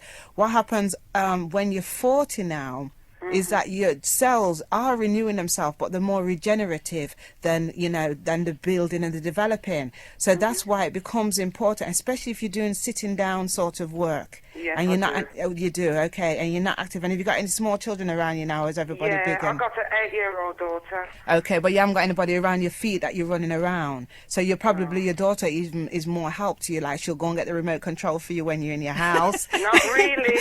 Okay, that's good. I am running around after her, but still, I know what you mean. Okay, yeah, but you know. So what happens is that once you get past 40, your body fundamentally starts to work from muscle to fat structure. Children have a fundamentally muscle structure. Once you get past 40, you become a fundamentally fat structure, so it's you that has to do something about it. So definitely people who are in their 30s and early 20s, you can definitely cut that thing now, so that you you just think about maintaining it. But for somebody like yourself, sweetheart, what when you're saying you need to tone, you're going to have to change your diet. Some weight has to come off you in terms of, I think I can envisage the type of body that you want. Okay, but if you was if all your size filled out to muscle, do you think you'd feel comfortable, or would you feel comfortable with you trimming down some more? I don't think I really want to trim down. I think it's muscle I want. I don't want to really trim down anymore, because I wouldn't want to be a size 10. Okay. So what it basically means is that you have to do two things. You have to train, you got to get in the weights, you know, you got to get into the weights, you got to get into that section, and you've got to change your diet, but change your diet not in the way of quantity, but in the way of your quality of your food. Your quality of your food has to move to, I mean, I don't know, what is a typical meal for you? Just give me one, don't give me all of them. Because some people, when they're talking about food, is they're actually eating, it's like, I like chicken and rice and peas and rare. Just give me one dinner. Well, I mean, like, meat, I mean, I am trying to cut down on the meat. So mainly I do eat chicken. And I'll probably have some potatoes, probably have some dumplings. Yam, you get what I mean? Very like carbsy. that. You see, what happens in your body is carbohydrate fundamentally turns straight to fat. So if you're looking at a plate of rice, if you're looking at a dumpling, if you're looking at, then just imagine that is fat you're looking at, that oil, because that's exactly what it will turn to on your body if you're not active. The nutritional value of carbs is to give you energy. Now, if you're getting in a car, sitting in the office, not really doing any serious workout or routine, fundamentally living what they call in the industry a sedentary type lifestyle, then all that energy that you're putting into yourself, which should be burned out, is not getting burned, it gets stored as fat. You know, I've always heard that when you're eating carbohydrates, you should tend to do so between like the hours of 1 and 3 o'clock in the afternoon, when your body is more likely to burn. Yeah, any time after that, they say, then you're gonna, is that correct? I don't like putting rules on times of the day when anybody eats anything, because generally, if you're eating right, you can pretty much get away with anything at any time. It's about that you're actually eating right. I don't, people so who... if I eat a big plate of food at 12 o'clock at night, it's the size. That's what I'm saying. It's how you're eating. It's not what you're eating. So that's what it's not what you're putting in the plate. Generally, if you look at Atkins, Pauline, I don't know if you know about the Atkins diet. I've heard of it, but I don't really... Okay, well, Atkins got it the closest. I mean, it's a really, in my opinion, I mean, in the health industry, everybody hates him, really, because he, brought it out to quite an extreme level that you shouldn't have. You should have 0 carbs in your diet. But I really respect him as a scientist, because I know what he was trying to aim at. Fundamentally, starch in your food has no value other than to turn into fat. Like sugar has no nutritional value. Alcohol, no nutritional value. Most of the carbs, the cakes, the biscuits, the whatever, the stuff that we're eating, they've got no nutritional value. So all they do is just sit, like they say, a moment on the lips is a lifetime on the hips. Although some people's moments are over and over. A moment here and a moment there and another moment, so it's lots of moments. But generally, what you need to do is, for you to lean out yourself, is you need to get away from some of the heavy starchy foods that you're eating. You'll see a big difference quite quickly. I don't know if you've got a sweet tooth. I have, very much so. Yeah, so you need to... You see, what's going to happen, sweetheart, is that you're 47 now. If you haven't got any illnesses in your system right now, it's likely, if you're padding your system with starch and fats, and whether you're getting it in weight, there's a lot of unhealthy, skinny people out there. You understand? Yes. Yeah, so it will start attacking your health sooner or later. If it hasn't done already, then it will certainly start attacking your health sooner or later. So you need to ease up off the carbs, go towards strength training, exercise, and definitely put those vegetables in your diet. You understand? Fruits are another whole topic that I'd have to discuss another day. But definitely, I need you to be putting the vegetables in your diet. Okay? Okay, then. Thank you. All right. Thank you very much, Pauline. Take care. You're tuned to On a Level with Ankhobia. This is Muta Baruka Ire. If a positive body, myself for example, comes in contact with a negative body, then that positive body should impart positive energy to said negative body, resulting in a state known as positivity. The On a Level talk show is on the air. Let your voice be heard. No topic is out of bounds. Call the On the Level talk show on 0121 678 6666. And if that number is busy, then try 0121 678 6022. Yes, welcome back to the On a Level talk show. Now, Rema, we were talking about children. I've noticed children in the Caribbean and in Africa tend to be more healthier and more leaner than children over here. Yeah. Yes. I think anywhere you've got rich, where people are rich, and no matter what we like to think of ourselves in UK, we're quite rich, because what you'll find is in the Caribbean and in Africa, the rich families are also the one with the fat children. The average family in those places don't, because the children, one, they play outside a lot, they're a lot more active, they're on the move, they eat in proportion, that the parents aren't going to overfeed them because there's a limitation of what they're going to eat, and it's usually the man in the house that we're going to get that special precedence, not the child. But what you find is where there's wealth, there's always bad health, you know what I mean? Yeah. And it seems to be, and like I say, when I'm in Ghana or the Caribbean, when you see those ones driving up in the big fancy Jeep and the child comes out, that is where you're most likely going to see an oversized child. When you was in America, did you see oversized children as well? To be quite honest, where I was in Atlanta, I didn't really get to see much of obese people, but I know that Americans have a big problem. And trust me, the little time that I was there, I wanted to run out of America. I just started to put on weight. I couldn't find no food. Like in Atlanta, I can't talk for all of America, but it was like there was no markets. You can't get fruit and vegetables. Like here, every Asian shop has got vegetables. So even if you're on the road, you can grab a banana or grab an orange or you can't see anything. And when you I think Americans have got it as a strategy, I tell you, because when you go into their supermarket, fruits and vegetables are expensive. You stand up there for hours and translating the dollar to the pound, and you're thinking, no man, this is ridiculous, because you can go to the market here and buy 10 oranges for £1. There's not very many places in the world you can do that. That's one thing I have to say about UK. UK, the fruit and vegetable industry and selections, and it's great. We've got no excuses here. I find that they get us at the house shops with the prices. That's where they get us, at the house shops. Yeah. With those prices, it's like, my God. But for organic food, you're paying so through much. The nose. You're paying through the nose. Well, this is where the system has us all in. The thing is that most of the time most of the things that they have in the health shop is supplements, isn't it? Yes. And if you are eating right, you don't usually need supplements. So yes. Do you kind of buy into the whole idea that there's a conspiracy with the food industry and us? That there's a conspiracy? To destroy our health. And you mean the African community, the black community specifically, or human beings? In general. In general. If it concerns human beings, I'd say no, because the aim is money. And when you're talking about money and wealth, nobody's going to care about your health. It's not that they're trying to destroy your health. They're out to make money. Mass production is best. The cheapest is best. Things that can be preserved, quick fatty things. So even the health industry gives you loads of quick fatty things, quick fatty diets. It's all about what's the latest and the greatest, and it never works. You get frustrated, then something comes along, promises you, this time we're going to do it for you, I can promise that we're going to do it. They didn't.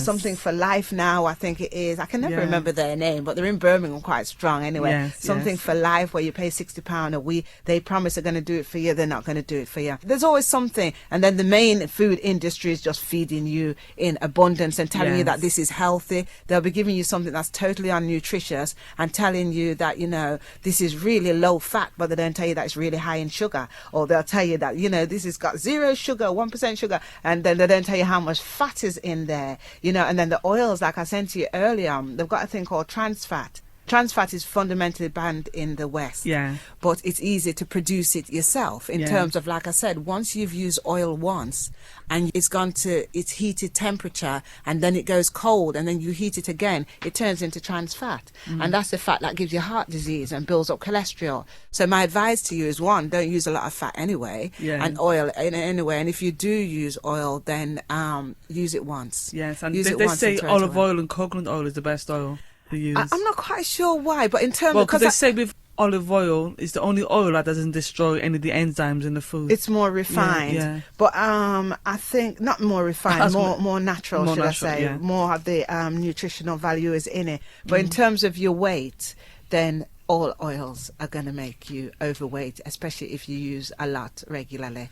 Okay. Yeah. All right. So in terms of the yes. food industry, then I think they're out to make the money. You have to know that the McDonald's, the Kentucky's, and I'm not saying you can't use these places, but you do have to sort of consider, you know, what it is that they're doing to your health and how it is they're producing it, and that the fact that they don't even cook it in there. Even with the black food shops, I have issues with some of the black food shops and the foods that they cook as well. I don't see anything healthy about black food shops. Okay, I'm not attacking any of our black food shops because they do serve a very good purpose. And they tend to go towards our cultural diet, which if you say a Caribbean restaurant, you expect what people traditionally presume is Caribbean food. Yeah. But I would love to see some, and certainly this is one of my personal mission, is to have somewhere where you are getting the healthy sandwiches, where the calorie is controlled in there, where it is lacking in fat and more it's vegetarian freshly produced, and menus. you've got your juices and the things like that. Because, you know, what I say to a lot of my clients is that you just think of yourself as a first man on this planet. What that first man would have been able to eat is fundamentally what we should be eating. And you don't need me to tell you that that first man would have looked lean, would have looked great. And if he was Adam, which I'm not saying he is or he wasn't, but he lived for 990 odd years, and you can't be surprised why. He wouldn't have been running around pushing his teeth into the living cow, you know, because he wouldn't have had the resources to be able to kill it. And it's definitely not going to, I don't think he'd eat it raw. So what I'm saying is that, you know, your natural food, your God-given foods, your plants, your herbs, your fruits and vegetables, then they should be your first choice. Yes. They should be your first choice. That isn't saying that you can't get away with the other things, but most of the other foods are developed out of conditions of poverty or out of the condition and the desire to create wealth in somebody else's pocket. And that includes our traditional Caribbean dishes. And African dishes as well, So we have to read, you know, we need a revolution. I'm talking about food, but like I say, when you do see me, I get to the core of everything in that. If you're not happy, if you're overweight, I've not met a person who is overweight and unhappy with their weight and feel happy with everything else. You know, it sort of stains the whole of your life. When you're going out to a wedding, it's like, what am I going to wear? You got a social event, you kind of feel shy if anybody asks you out to anything. If anybody even calls to you on the street, you think it's to offend you, not to say something complimentary to you. You know, you go into the dress shop to get changed, going in the changing room is a problem. You know, when you go in the gym, there's hardly any oversized people in the gym. There's hardly any very big people in the gym because they feel so conscious that they've got to get the weight down before they go into the gym. You know, which I need you in the gym straight away. You have to start living the reality, living that slim life straight away. That's the only way you're going to be able to get it.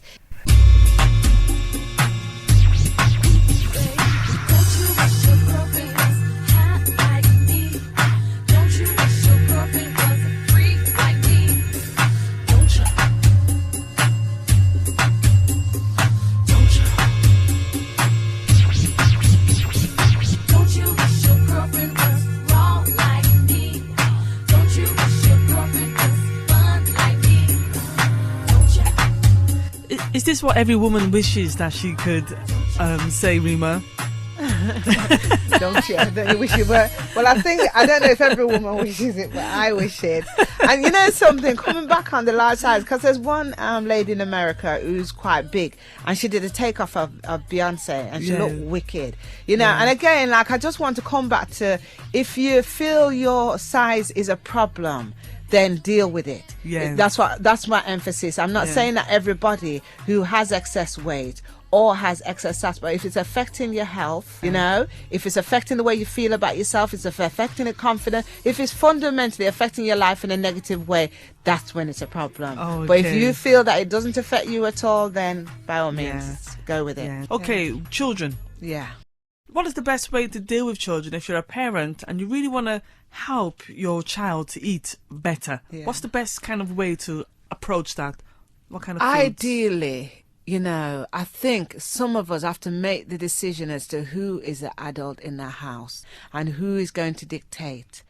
A lot of women put things in the house because they say, oh, well, he won't eat that, and he won't eat apples, and he won't eat fruits, and he won't, and they're actually telling their child that the child won't eat it.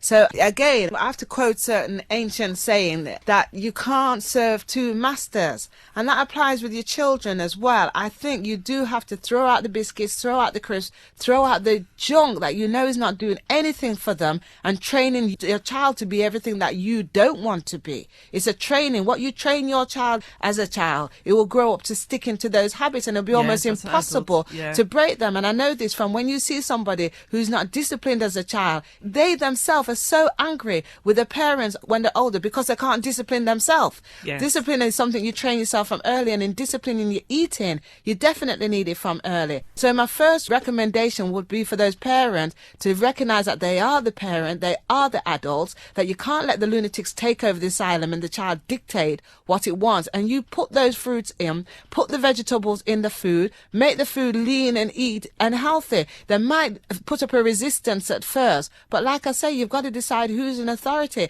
and what your child eats is fundamentally up to you. If your child, which is what's happening now, getting diabetes, you are the one that have to take responsibility for that. If your child is suffering from obesity, if they've got complex going to the playground because they feel like, they're odd or whatever, you have to deal with that. And you can't just say it's a fat child. It isn't, because you can guarantee if you go and look in your cupboards, you've got all the wrong things there for the child. Ice cream, biscuit, it goes on. So, and there's also subtle ways like the lady that was just in here. LJ, yes. Okay. LJ was saying where you can make up little nice things to put in the lunchbox. You can give them sandwiches that are fundamentally vegetable, salad base. That's quite healthy, and put in maybe a little slice of fish or something that's reasonable. And it's funny, because when we were kids and we used to go to places like Bristol Zoo, our mums used to give us the corned beef sandwiches and everything. And any kid who come with like the cucumber sandwiches, we used to like, what? Yeah, what poverty, is that? Poor thing, and your mother don't care for you. Whereas we had the corned beef sandwiches, the chicken drumsticks, everything packed up in our lunchbox. And you go and look at those one with the cucumber sandwiches now. They're probably slim like a cucumber and lean like a cucumber. Yeah. So I just think like we complain that our children grow up and then they're undisciplined and they're going out shooting guns and doing all of this. But if you check it, that even something as simple when they're little as what they put in their mouth, you're giving them something that you know is wrong. Then why should that child grow up and respect you as an elder and as a parent and as a guardian? Somebody who is there to protect them is fundamentally feeding them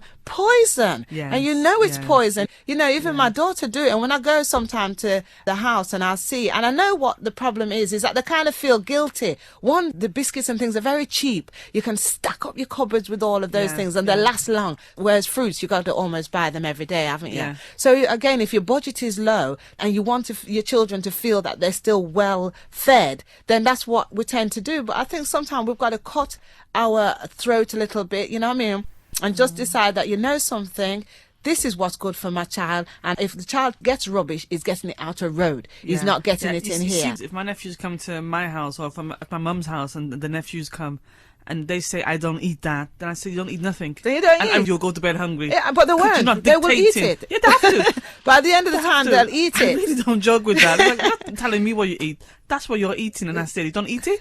Watch the TV, hungry. Yeah, but the key is... Or watch me eat. And the key is that you should be eting it. Yes. Don't say to your child, eat up all your veg, eat up all your greens, and then there's not one leaf of green on your plate. The best way to teach any child is definitely by example. Nothing you say will influence them. There's an advert at the moment where the mother is smoking and they've got the song in the background that's saying that I want to be like you, I want to da-da-da-da like you. And it's so true. Children fundamentally see parents almost like God. In fact, the first thing that a child knows before God is the parent. Yeah, man. Now if you say to God, listen, God, I just want to eat chocolates and get as big as I want and stay healthy, he isn't going to just change it around to make chocolate healthy for you. I mean, it'd be nice if he did, but he isn't.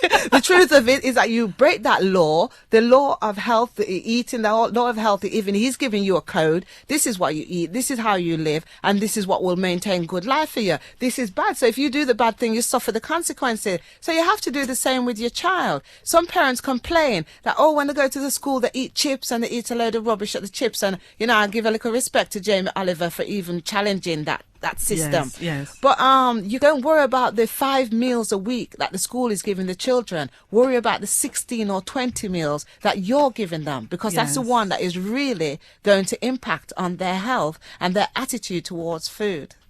Let's move the discussion on. One of the things I think that touched people a lot when you were talking on the Monday show, Rema, was that when you were talking about black women and black men as well, talking about some of the issues and problems we go through in life, some of the experiences we have, whether it's someone who was abused as a child, someone having problems with their children or their husband or wife, that these factors do and can contribute towards bad health and, you know, not the most positive lifestyle. Yeah. And I think some of those issues that you touched on really touched people a lot. So let's just touch on that again. Black women and health. What are some of the issues that you find? You work a lot with black women. What are some of the issues that you're finding? Yeah, I mean, one of the key ones is that with what I will call the SBW, the successful black woman, or the SSBW, the successful single black woman. You understand? I think she has a very hard time in so much as to get where she got with her career. You know, she had to prove herself exceptional usually. Yes. But in the process of that, she's often neglected, or for some reason, her love life has suffered as a consequence of it. So, and it's hard. Most of the successful black women find it difficult to get a black man who's on the same status level as them. One, if what I find is, point in case, one of my clients, she's a very successful black woman, you know, top in her job, director of social services and what have you, you know, big in her position. But then she met somebody that I'd introduced her to, and we actually thought that that guy would be the perfect one. Very wealthy, hardworking, but he wanted to be rich. And he had a mission to not just be okay or comfortable, he had a mission to get rich. So they got on perfectly well, you know what I mean? She's seeing him, she's in her 40s, he's just touching his 50s, although he looks great. So when they started to date each other, after a short time, he called off the relationship. So I said to him, like, why? What's the problem? And he says, oh, he just needs to work. He hasn't got time for relationship. So she was broken-hearted, tearful, called me up 2 o'clock in the morning, 3 o'clock in the morning, every day. Like, what did I do wrong?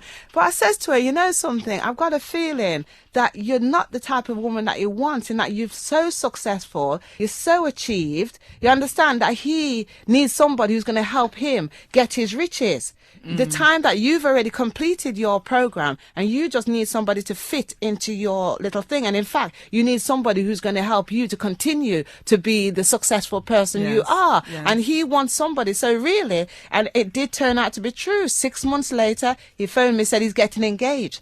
I said, what do you mean you're getting engaged? And you mess up my friend and rare. He says, no, well, you know, the girl that he's with, she's from the continent. She's simple. She just cooks his dinner. She's not into no career. She's not, you know, and so my friend felt really offended that you took on such a simple person, you know, while she has this going, the car going, the big 4-bedroom house out in the countryside going, had it all going on, very sociable, very strong character, everybody loves her, family loves her, you know. But when you're dealing with relationships, you have to be looking for something that is right for you. Don't just assume that because you're successful, you need a successful man. You understand? Yeah. And especially as a black woman, you've got to start being calculated. So again, what's happening with a lot of my clients is that they've got so many issues to do with relationships. A lot of them are single, a lot of them are lonely, they're bored. So in the evening, the only source of entertainment is food. Yeah, man, I can imagine.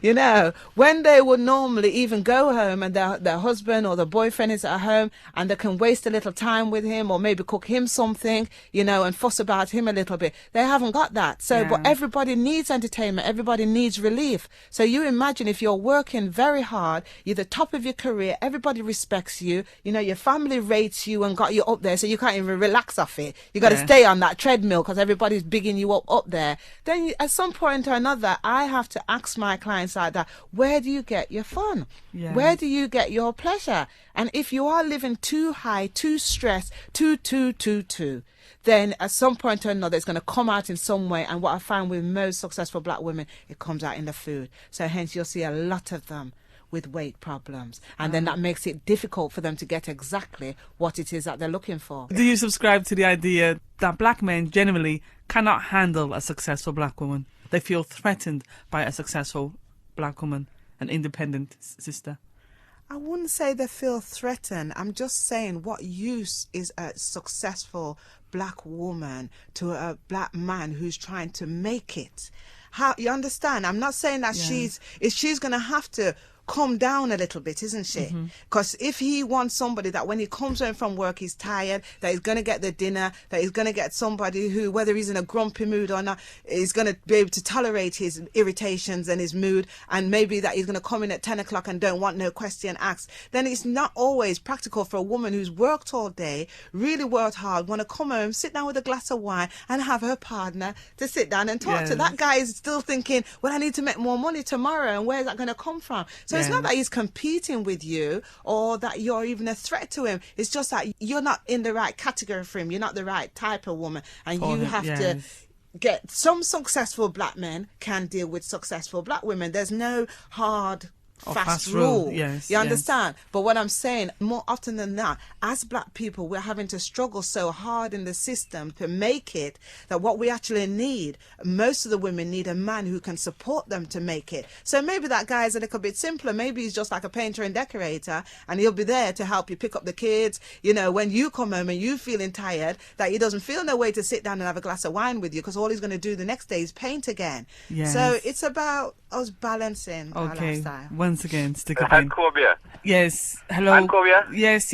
Anthony Peters, yeah? Anthony Peters. Oh, yes, you're live. Right, when I sit here, right, you see that girl there, right? She's got the right answer. Good answer. Okay. That girl, she's a woman, you know. What do you mean, that girl? She's a big grown woman. Alright with the girl thing, yeah. Alright with the girl thing. Attitudes about that, yeah? Yeah. Because there's different levels, right? And it's all about balance and support. Yes. Because, you see... Anthony, can you do me a favour and turn down your radio in the background? I'm getting so echoing coming through. Some feedback. Yeah, that's it. Thank you. Well... All right, come again. Independence comes with a balance. And support, right? And as I'm going to use the word again, young lady just said, right? She's perfectly right. Yes. Because a lot of black women, right, they are trying to achieve certain things, yeah? Yes. But you see, at the end of the day, it's pointless you leaving your black men out in the cold to achieve that. You've got to try and achieve things together. Yeah?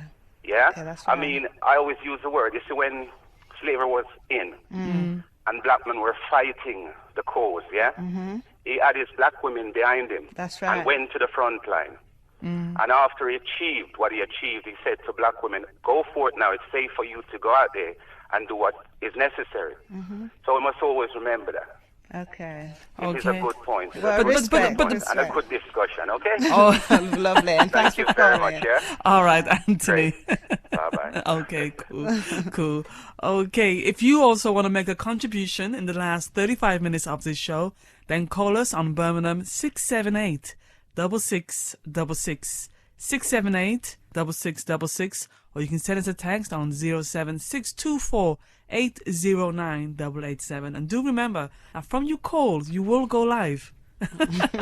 Some people, they dial like, I'm live? I'm live. You will actually go live and get through to myself, Ankhobia, and Rema from Body Perfect in the studio. I've had a consultation with Rema. I've been in her gym. Not easy, believe me, but well worth it. She just doesn't help you to lose the weight. She really helps you to get in touch with the issues that's beneath all of that weight. Okay, good afternoon, caller. Good afternoon. Yes, who am I speaking to? Paul. Yes. All right, Paul, what would you like to say to Rema? Just basically commenting on the fact that certain black males can't, handle a successful black woman. Yes. I do definitely believe what you said is correct. It's about levels, because a lot of men maybe don't push themselves as hard as black women do, be in various industries, whatever it might be. And I'll be honest with you, at times, I've actually felt that way.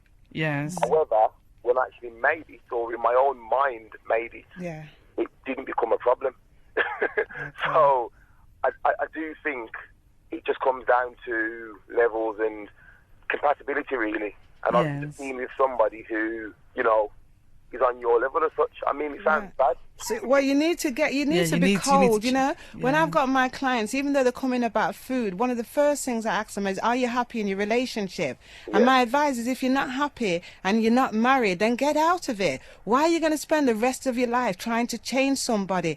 What you need to do, a relationship is so fundamental to your life that you have to sit down and assess it. And I even say to some of them, write it down. Write if it's 100 things that you want in a male or a female, write it down so that when that person walk into your life, you know them exactly. You understand? But it's not a guess and spell game. This is what we're doing so much, and it's been so far away from our culture where, you know, the Asians will have their parents select, and we come from that kind of background where our family, our community would say, okay, this girl is right for this guy, and and we have to start doing it ourselves. We have to literally sit down and say, you know something, I like a guy with a hot body, but at the end of the day, I really need somebody who's going to pick up the kids for me. You know, who's going to pick up the kids for me, or if I feel a bit tired sometime, when the relatives are going to come round, they're going to be prepared to deal with the relatives and let me sleep. You know, you've got to really come down to terms. If I use, are you on your phone still, sweetheart? Yeah, I was actually going to ask you a question, actually. Go on then. We always hear a lot of talk about black males being threatened by black women. Yeah. Is that not the same with all races, though? With men. What if everybody's threatened by the black woman? No, threatened by women in general. I think what you see happening in society at the moment, Paul, is that if you look at our parents and our fathers, they were needed to do those industrious jobs, those hard type of labour jobs. Those kind of jobs are not really there at the moment. The kind of jobs that women do, I think, are being pushed more to the forefront. So that is creating a problem between men and women, I do feel. Well, I think the black men are definitely in the Caribbean and not threatened by their black woman.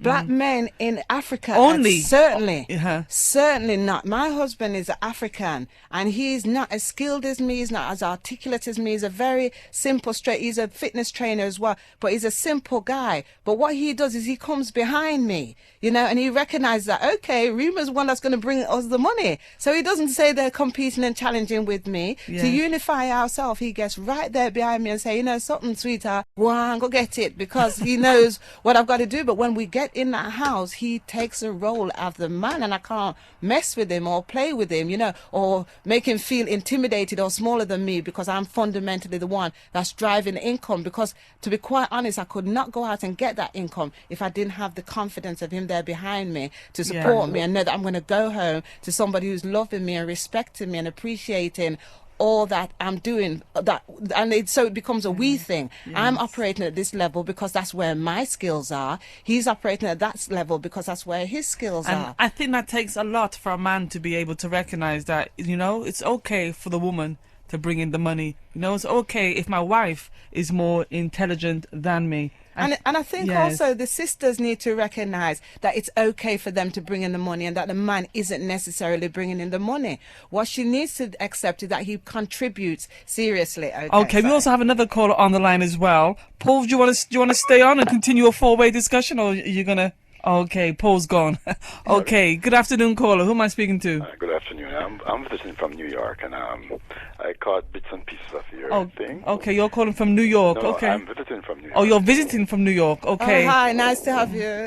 No problem. Okay. I didn't hear all the things you have been saying, but I caught bits and pieces, right? Mm-hmm. And a little contribution, right? I've noticed that in New York and in England, or in America and in England, we tend to, both men and women, have some weird measures and definition for success. Yeah, that's right. Okay, and it doesn't always reflect the truth. That's right. Yes. That's yeah. Also, I find that people tend to be overly influenced by peers, families, and casual associates. Definitely, definitely. I love everything you're saying. Good. It's also the fact that people tend not to really go after what they know they can handle, what is really within their heart, and what they truly desire. Yeah. Right? And because of all of these, we have problems that we shouldn't really have, right? Yeah. And the funny thing is that as many single women that you find out there, successful, inverted commas, or unsuccessful, inverted commas, you have the same amount or even more men. Yes. Okay? Yeah. Because I hang with a number of guys back in New York. Yes. And we play dominoes, we shoot pool. Okay, I like domino too. Yeah, me too. I'm a very good player. We watch all the sports, them and all them things. You understand me? And sometimes you go to parties and things, and every week, whatever, them turn up alone. Okay, You understand me? And everybody's looking. Of course, there are some who greedy, have a wife or a girlfriend home and still want somebody else. More, yeah. And they still have a same woman who do the same thing. Yeah. Because the play field is level. Everything that the man does, the woman do also. Yeah. Don't fool yourself. If the man cheat, the woman cheat. If the woman cheat, the man cheat. We are all doing the same thing. It's level, Yes. right? What we all need to do is to be true to ourselves, right? Yeah. Understand that in every relationship, you're going to have quarrel and problems and things, and you're going to have a whole heap of good times. Yes. Let the good override the bad. Okay? Amen. If you find that after a while things really not meshing, right? You're not really coming together and doing stuff you really want to do, or I'm not respecting your time and your desires, and you can't respect mine, then we know that there's a problem. And maybe that's when you should just say, okay, respectfully, let us go our separate ways. Amen. You understand me? One thing I would like to know, though, how can lonely people bury the pressures from peers and families and associates and just really deal with people on a solid level? Where they say, boy, listen, I like that. A girl say, I like that guy, really and truly. She might be making six figures and him not making nothing like that. But him ambitious and him decent and thing, and she like him. And she cannot say something. It doesn't matter what any friend or family or anybody want to say. That's the person I like, and I like the way he carries himself and all that. He's a respectable, decent person. Because quite frankly, many of us did not get the proper schooling because we don't have the resources to do it. Yes, You understand me? yes. And Let me just understand your question correctly before you go on, please. Yeah. Are you saying, and what advice would Rema give to someone who is single and who's by themselves, but they're being pressurized from their community, from their parents, from family and friends to take a certain road, yet they know that they know the kind of person that they want to go with? Beautiful. Well, in a nutshell, is your parents or your family or whatever is not going to be in that relationship with you. When you're in the bed sheets, it's you and that person 24/7.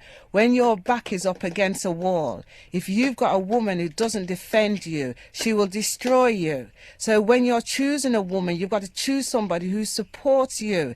Don't let loneliness, the worst time to choose or get into a relationship is when you're lonely.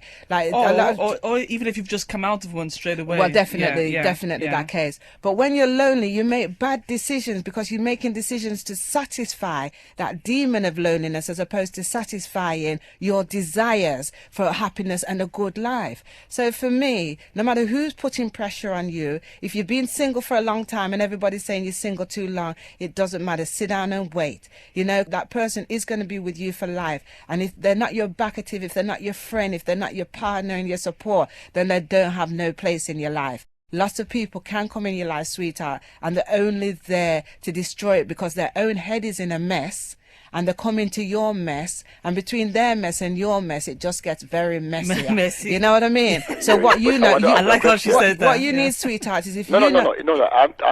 My thing is posed generally for both men and women. Yeah, he's talking to Jenny. He's talking about his own personal situation. If you think your life is confusing, you're not sure about yourself and you lack confidence, get somebody who's confident, sure of themselves and know where they're going. So they can teach you, train you and direct you and help you to become the best of who you are. And if you feel that you're confident and strong and bold and you can support somebody to get through their situation, then go for that type of person. But what I'm saying is that whatever your choice is, make it be analytical. Emotions will never give you the right partner. So I want to ask you a question. Yes, sir. You people have always said this: don't choose when you're down or when you're lonely or whatever. Yeah. My question to you, right? you need to explain that to people better, because when you say don't choose when you're lonely, it's lonely people who want to choose. It's lonely people who want somebody else. No, but I know, but but you see, explain it a little better for people. Okay, all right. I think there's a difference. Let me just clarify what I mean by lonely. That's what I'm saying. There's a difference between being single and being lonely. When you're lonely, you're not satisfied with your life, you're not satisfied with your day, you're looking for somebody else to make you happy.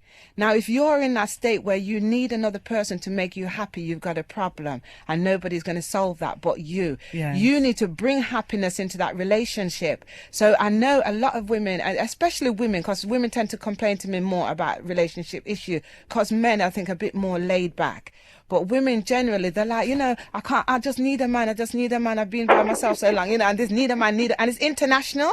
It's international. It's here. It's in America. It's in Jamaica. It's in Africa. It's absolutely everywhere that the women are bawling out for a man. But the first thing I have to say to them is, you could get that man today and he gets knocked over by a bus tomorrow. Then what are you going to do? Go back again, I need a man. No, you have got to live your life fully as if that man was there. If you like dinner parties and arranging them, arrange them. Okay, invite all your friends with their mans, with their couple, and have that nice little dinner party. At the end of it, you might feel a little bit downhearted that you haven't got somebody to share, to finish your night with, but you'll still feel better inside of yourself knowing that you've had a full you've still done everything that you'd have done, that your man was there. A guy doesn't want to come into your life and all of a sudden you're going to start making this little dolly house, or a woman comes into your life and all of a sudden you start being the real man. Because then they become responsible for you then you look to them to make you happy, and you're in problems. So we can't make people happiness. Loneliness is an illness. There is no reason for you to be lonely. There's lots of people will be alone or single because that's the way the world is right now, and it is wrong, because the human being, more than anything, more than food, which is a subject that we are talking about. Yes. Human beings, more than food, need touch. They need comfort. They need communication from each other. That's one of our primary needs over and above food. You understand? You will be prepared. They did an experiment scientifically with some kind of animal. I don't know what it was, but they give a situation with the animal that if they went to get the food, they would get an electric shock, and if they went to get something that was going to comfort them, that they'd get to be with the other animal, that they'd get an electric shock, and them got through the shock to be with the other animal every time and rather starve. Yes, over the food. So as human beings, we do need that touch, we do need that support, we do need that love. We need somebody who's going to make us feel like, something, at the end of the day, when I'm my worst, because everybody else you put on a face for, don't you? And this is why you're a bit lonely. Like, I've come on the radio for all of you. I'm putting on a bit of what Rema is. I don't mean not fast anyway, you get me? I'm putting on something for you, but it's nice when you go home and you've got that person that will take you when you're ugly, take you when you're pretty, take you any form, isn't it? So that's important. But if you haven't got that in your life right now, face up to it. Face up to it and accept it and get on with the rest of your life until that person comes in there. And can you also ask those meddling outsiders to give people a break? The ones who, when you're single and they're disturbing you. People always just try to force other people to do what they want them to do. Well, that's a human nature, isn't it? And that's why it's so important for you to know yourself and grow in confidence. Sometimes people do it out of concern. My mum calls me every so often to find out if I've met somebody, because she wants her grandchildren. She wants to know that her daughter is going to find someone, because she's thinking, well, when I was growing up, she's thinking, I had my husband and everything. So how is my daughter coping now? She's always working and doing all of these things. When is she going to find someone to live her life with? Look at it, or when is she going to Ankhobia. have children? Look at what's happening. Most of our parents who are forcing us into relationship are divorced out of theirs. No, my mum's married. My mum's very happy woman. But that growing up period. Yeah, she has a beautiful marriage. Yes. But that's what I'm saying. A lot of the time they are divorced, but they're saying, well, when are you going to find somebody? Well, you had somebody and look what went wrong. So it's not just about, I'm going to give you a quick example. I don't know if you can stay on the phone. But I'm listening to you. One of my clients who came to me in Ghana, and he was very underweight and emaciated. So he says he's come to me to build up and to train. But when we did the consultation, fundamentally his problem was that when he works a very small salary. He goes home. So he says, he feels guilty because his salary that he's bringing in is not very good. And then when he goes home, his wife is like cursing him because her friends, them, and have got man who's, husbands who are doing better than he is and rare. So I says to him, well, what role do you play in the house with the children? So he says, really, he's the leading character with the children. So I says, well, who puts, does she work? Yes. Who has a bigger salary? He does. Who puts most of the food in there? He does. But it's still not enough. And so what he started to do was to waste away. So all of his friends are saying, oh, come you look so mash up. But what was I said, listen, your problem is your wife, because she hasn't got any respect for the little that you're doing. If you're managing the children and if you're bringing in an income, no matter how small it is, the fact that you work so many hours, you should be honoring that. So my advice to him was to go home, and the minute that she opened her mouth to criticize or insult him, run some sort of joke and bring her to the bedroom and give her something good for think about her, take her mind off the issue. You know what I mean? And start to be the man in the house with her, because he was making her through her friends, because her friends was like, well, he's not very good because he's not bringing in any money. Then she would repeat that to him, and it was mashing the man up until he was. So I says to him, when you go to your employer now, your employer is looking at you, and rather than me not promote somebody who looks so mash up. So your employer is probably been watching you for years and thinking, boy, I'd love to promote this guy, but because he's so stressed all the time, looking worried all the time, getting skinnier and skinnier, he can't represent our company at a higher level. So it's a vicious circle. So my advice is just that he needed to take his wife in control and start to take back the authority of the man and let her appreciate that no matter what the little him bringing in, you get me? Something. And all of that also reflected also in the way people eat.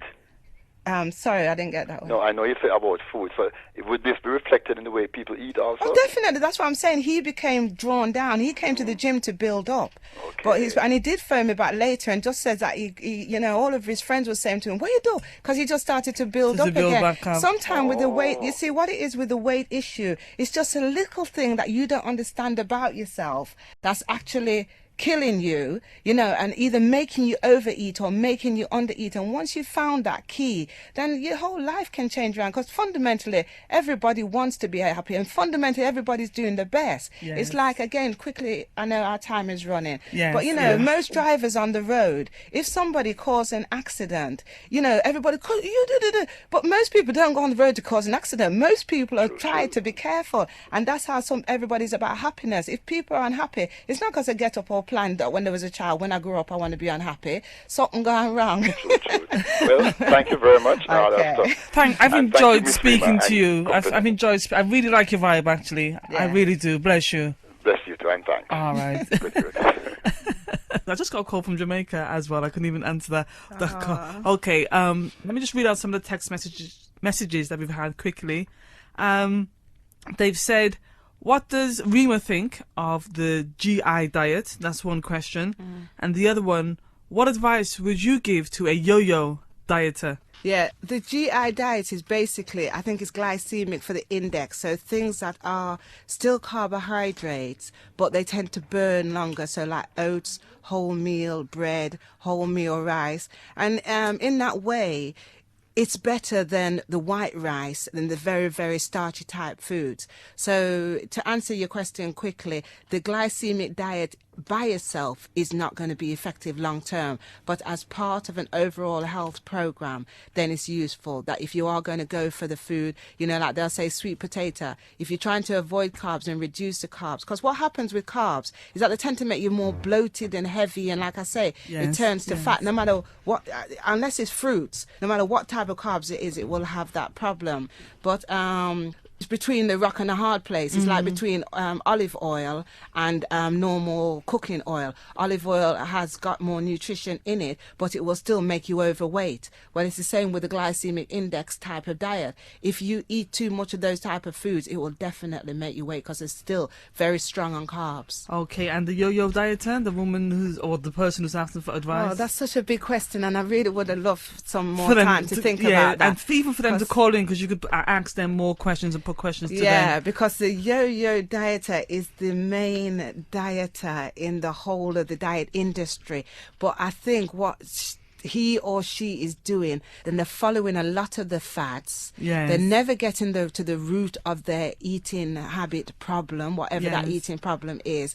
And so hence, it goes with the moment. They've got an event, they've got to lose. They can discipline themselves and kind of grit the teeth for a while and then lose the weight. And then as soon as they've reached that target and they've done that wedding, then everything drops out again and they just start eating. And, you know, so my advice to a yo-yo dieter, number one, is I'd like to see you, because I am one of the few people who's going to get to the root of your problem and shut that thing down.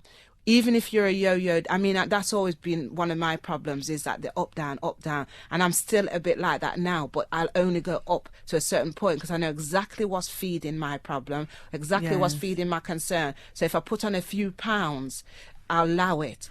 But I'll never go to stones as it's actually affecting the harmony or the balance of my body. So let me ask a question. I mean, because you've had so much people calling in today, and 3 hours have gone so quick. For those of you tuning in, this is a special edition of the On a Level talk show. I had Rema on my Monday show at 6 o'clock. It was a pre-recorded show, or a pre-recorded interview, should I say, and the phone lines went crazy, and Rema wasn't here to answer the calls, and I had people calling and asking me all kinds of problems, and I thought, well, I got issues too. You know, there's no, you know, and I couldn't answer the questions that they had. So Wednesday, I normally replay whatever you hear on the Monday show. I said, you know, Rema, and the management said, get Rema in, see if she can come in and do a live show. Said come in from 1 to 3. Management heard it from about 1:45. He says, ask Rema, can she go on to 4 o'clock? You know, because she is very unique in how she approaches health and weight loss and dieting and things like that. Because like I said, she does the consultations with people. She gets to the issues of why you're eating, why are you doing the things that you're doing. So let me then ask you a question. If someone, like you said, someone's single and they, you know, they eat biscuits and all those kind of foods, and they come home and they're by themselves. If they're trying to break that cycle but finding it very difficult, what advice would you give to them? If they're single and they're eating because of loneliness or boredom. Yeah, loneliness or boredom, because they know they're going to come home and there's no one there. They're going to be by themselves. Them yam out the biscuits and the what chips I would and do everything. is, number one, I'd try to give them foods to eat that they can get away with it a bit more at that time. Yeah. You understand? So we look specifically at their diet and try and look for the food.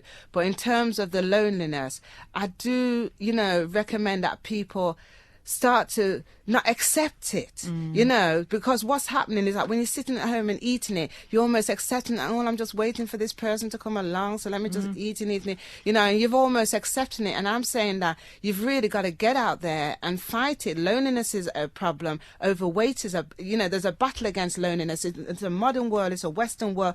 Lots of people are facing it. The ones who are winning are the ones who are recognizing that it's not a normal way of life. No, it isn't normal for you to be sitting at home by yourself 24/7 or on the phone making BT rich or somebody other phone company rich, you know, rather than socializing with people, getting out there with people. And don't always have expectations. Don't always expect that when you meet new people, you know, women who or guys who are always looking for a relationship, you're very unattractive to somebody outside, because sometimes people would just you look desperate, you know. And the thing about it is that sometimes people would just want to talk to you and get to know you. But you are kind of strange because you know, a lot of the brothers will say to me, well, when you talk to the woman, like they'll get all hype, like you're trying to check them, so they might not say anything, but just the way they're kind of like nervous or edgy or want to run away from them makes a guy feel like sometimes you've just got to get your own confidence, start enjoying people. When you enjoy people, people enjoy being around you, and it's easy, and you're more attractive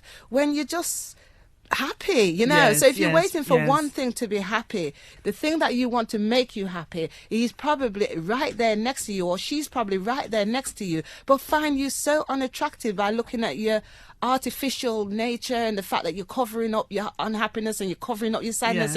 And they, you know, we're spiritual creatures, so we pick up if somebody's balanced and happy. So get yourself balanced, and I will try and help you to do that. Okay, and we were talking about black women and the issues and challenges that we face as black women when it comes to our health. That's the last point that we was touching on. So just a quick word of positivity to our sisters who are out there listening to today's broadcast. Rema. Now you just throw it at me like that. A quick word of positivity. Yes. Because you know what? You know, I was talking to somebody the other day. They were. I keep saying the other day, and I always use this example, and people must think, well, when was the other day exactly? But I was talking to a sister friend, and she was asking me, well, how many single women do I know? I said, by the time I start count, everybody knows single. I got to about 25, and even people who were in relationships, I know most people in relationships that I know are unhappy. Yeah. Do you know what I mean? Yeah. Yeah. But yeah, just the fact that I could count 25 when you go to the Caribbean.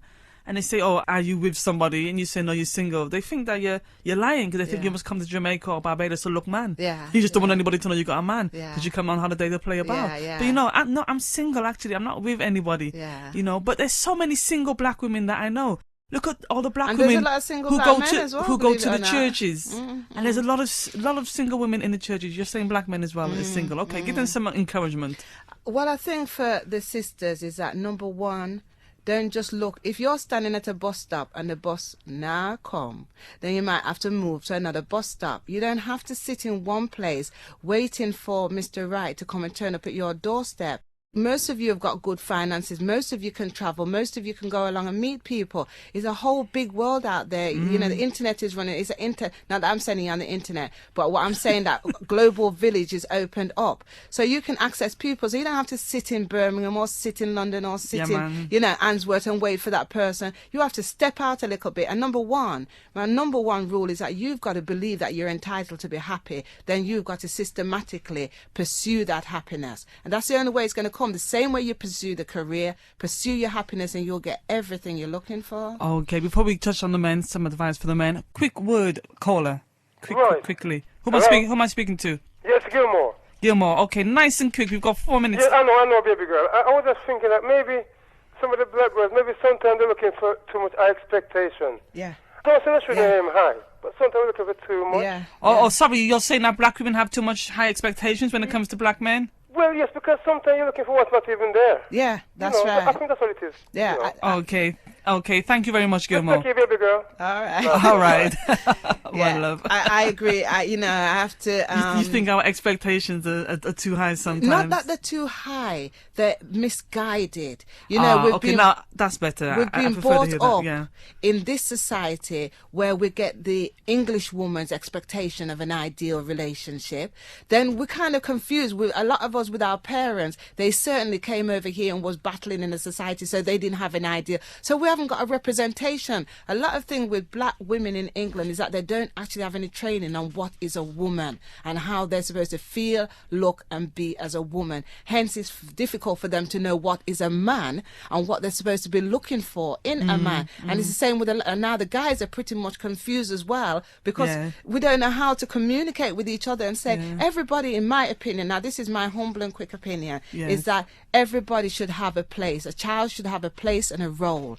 A woman should have a place and a role. And a man should have a place and a role. And you should know it. So when you get together with a partner, first, before you get that partner, identify what you think your role is. And then when you get into the relationship, clarify it between you that this is my role, this is your role, this is your responsibility, this is what we're aiming for in life. Then you can get somewhere, because a lot of you who are out there single, when you do get that partner, you lose them in a week because of the misguided ideas and idealisms that you bring into the relationship. Rema, I thank you ever so much for coming on to the On a Level talk show. It's been great, actually. I've really appreciated it. Really, it's been great. It's been a 3-hour talk show, a special edition. Like Rema says, make yourself happy, find that happiness within yourself. Of course, she was here to talk about food, health, how to get your body in shape. Okay, that's my Thank little you catchphrase. for bringing me into the studio. Okay, you know what? I'm going to have you back to talk about relationships. Okay. You're done. I must have you back to talk about relationships as well, because it's important. And I do love the way you approach the whole diet. You look at it in a very holistic way. And I think that's what's really going to help us as a community. You say you want to help us as a community. Yeah. And I know today that by being on the On a Level talk show, you have touched many people. You really have, and I appreciate that. And I wish you all the best at Body Perfect. Can I just and all that you finish do. saying one statement, is that because you say I'm here to help the community, I am part of that community, and I've been through a lot of these battles myself. So the only thing that qualifies me, apart from academic training, is that I'm being determined to seek happiness and to get happiness. So the ups and downs of it, I've learned them, and I want to share that with you. Okay, there you go. She's talking as an insider. All right. Okay. Take care, folks. I will see you next Monday at 6 o'clock. God bless.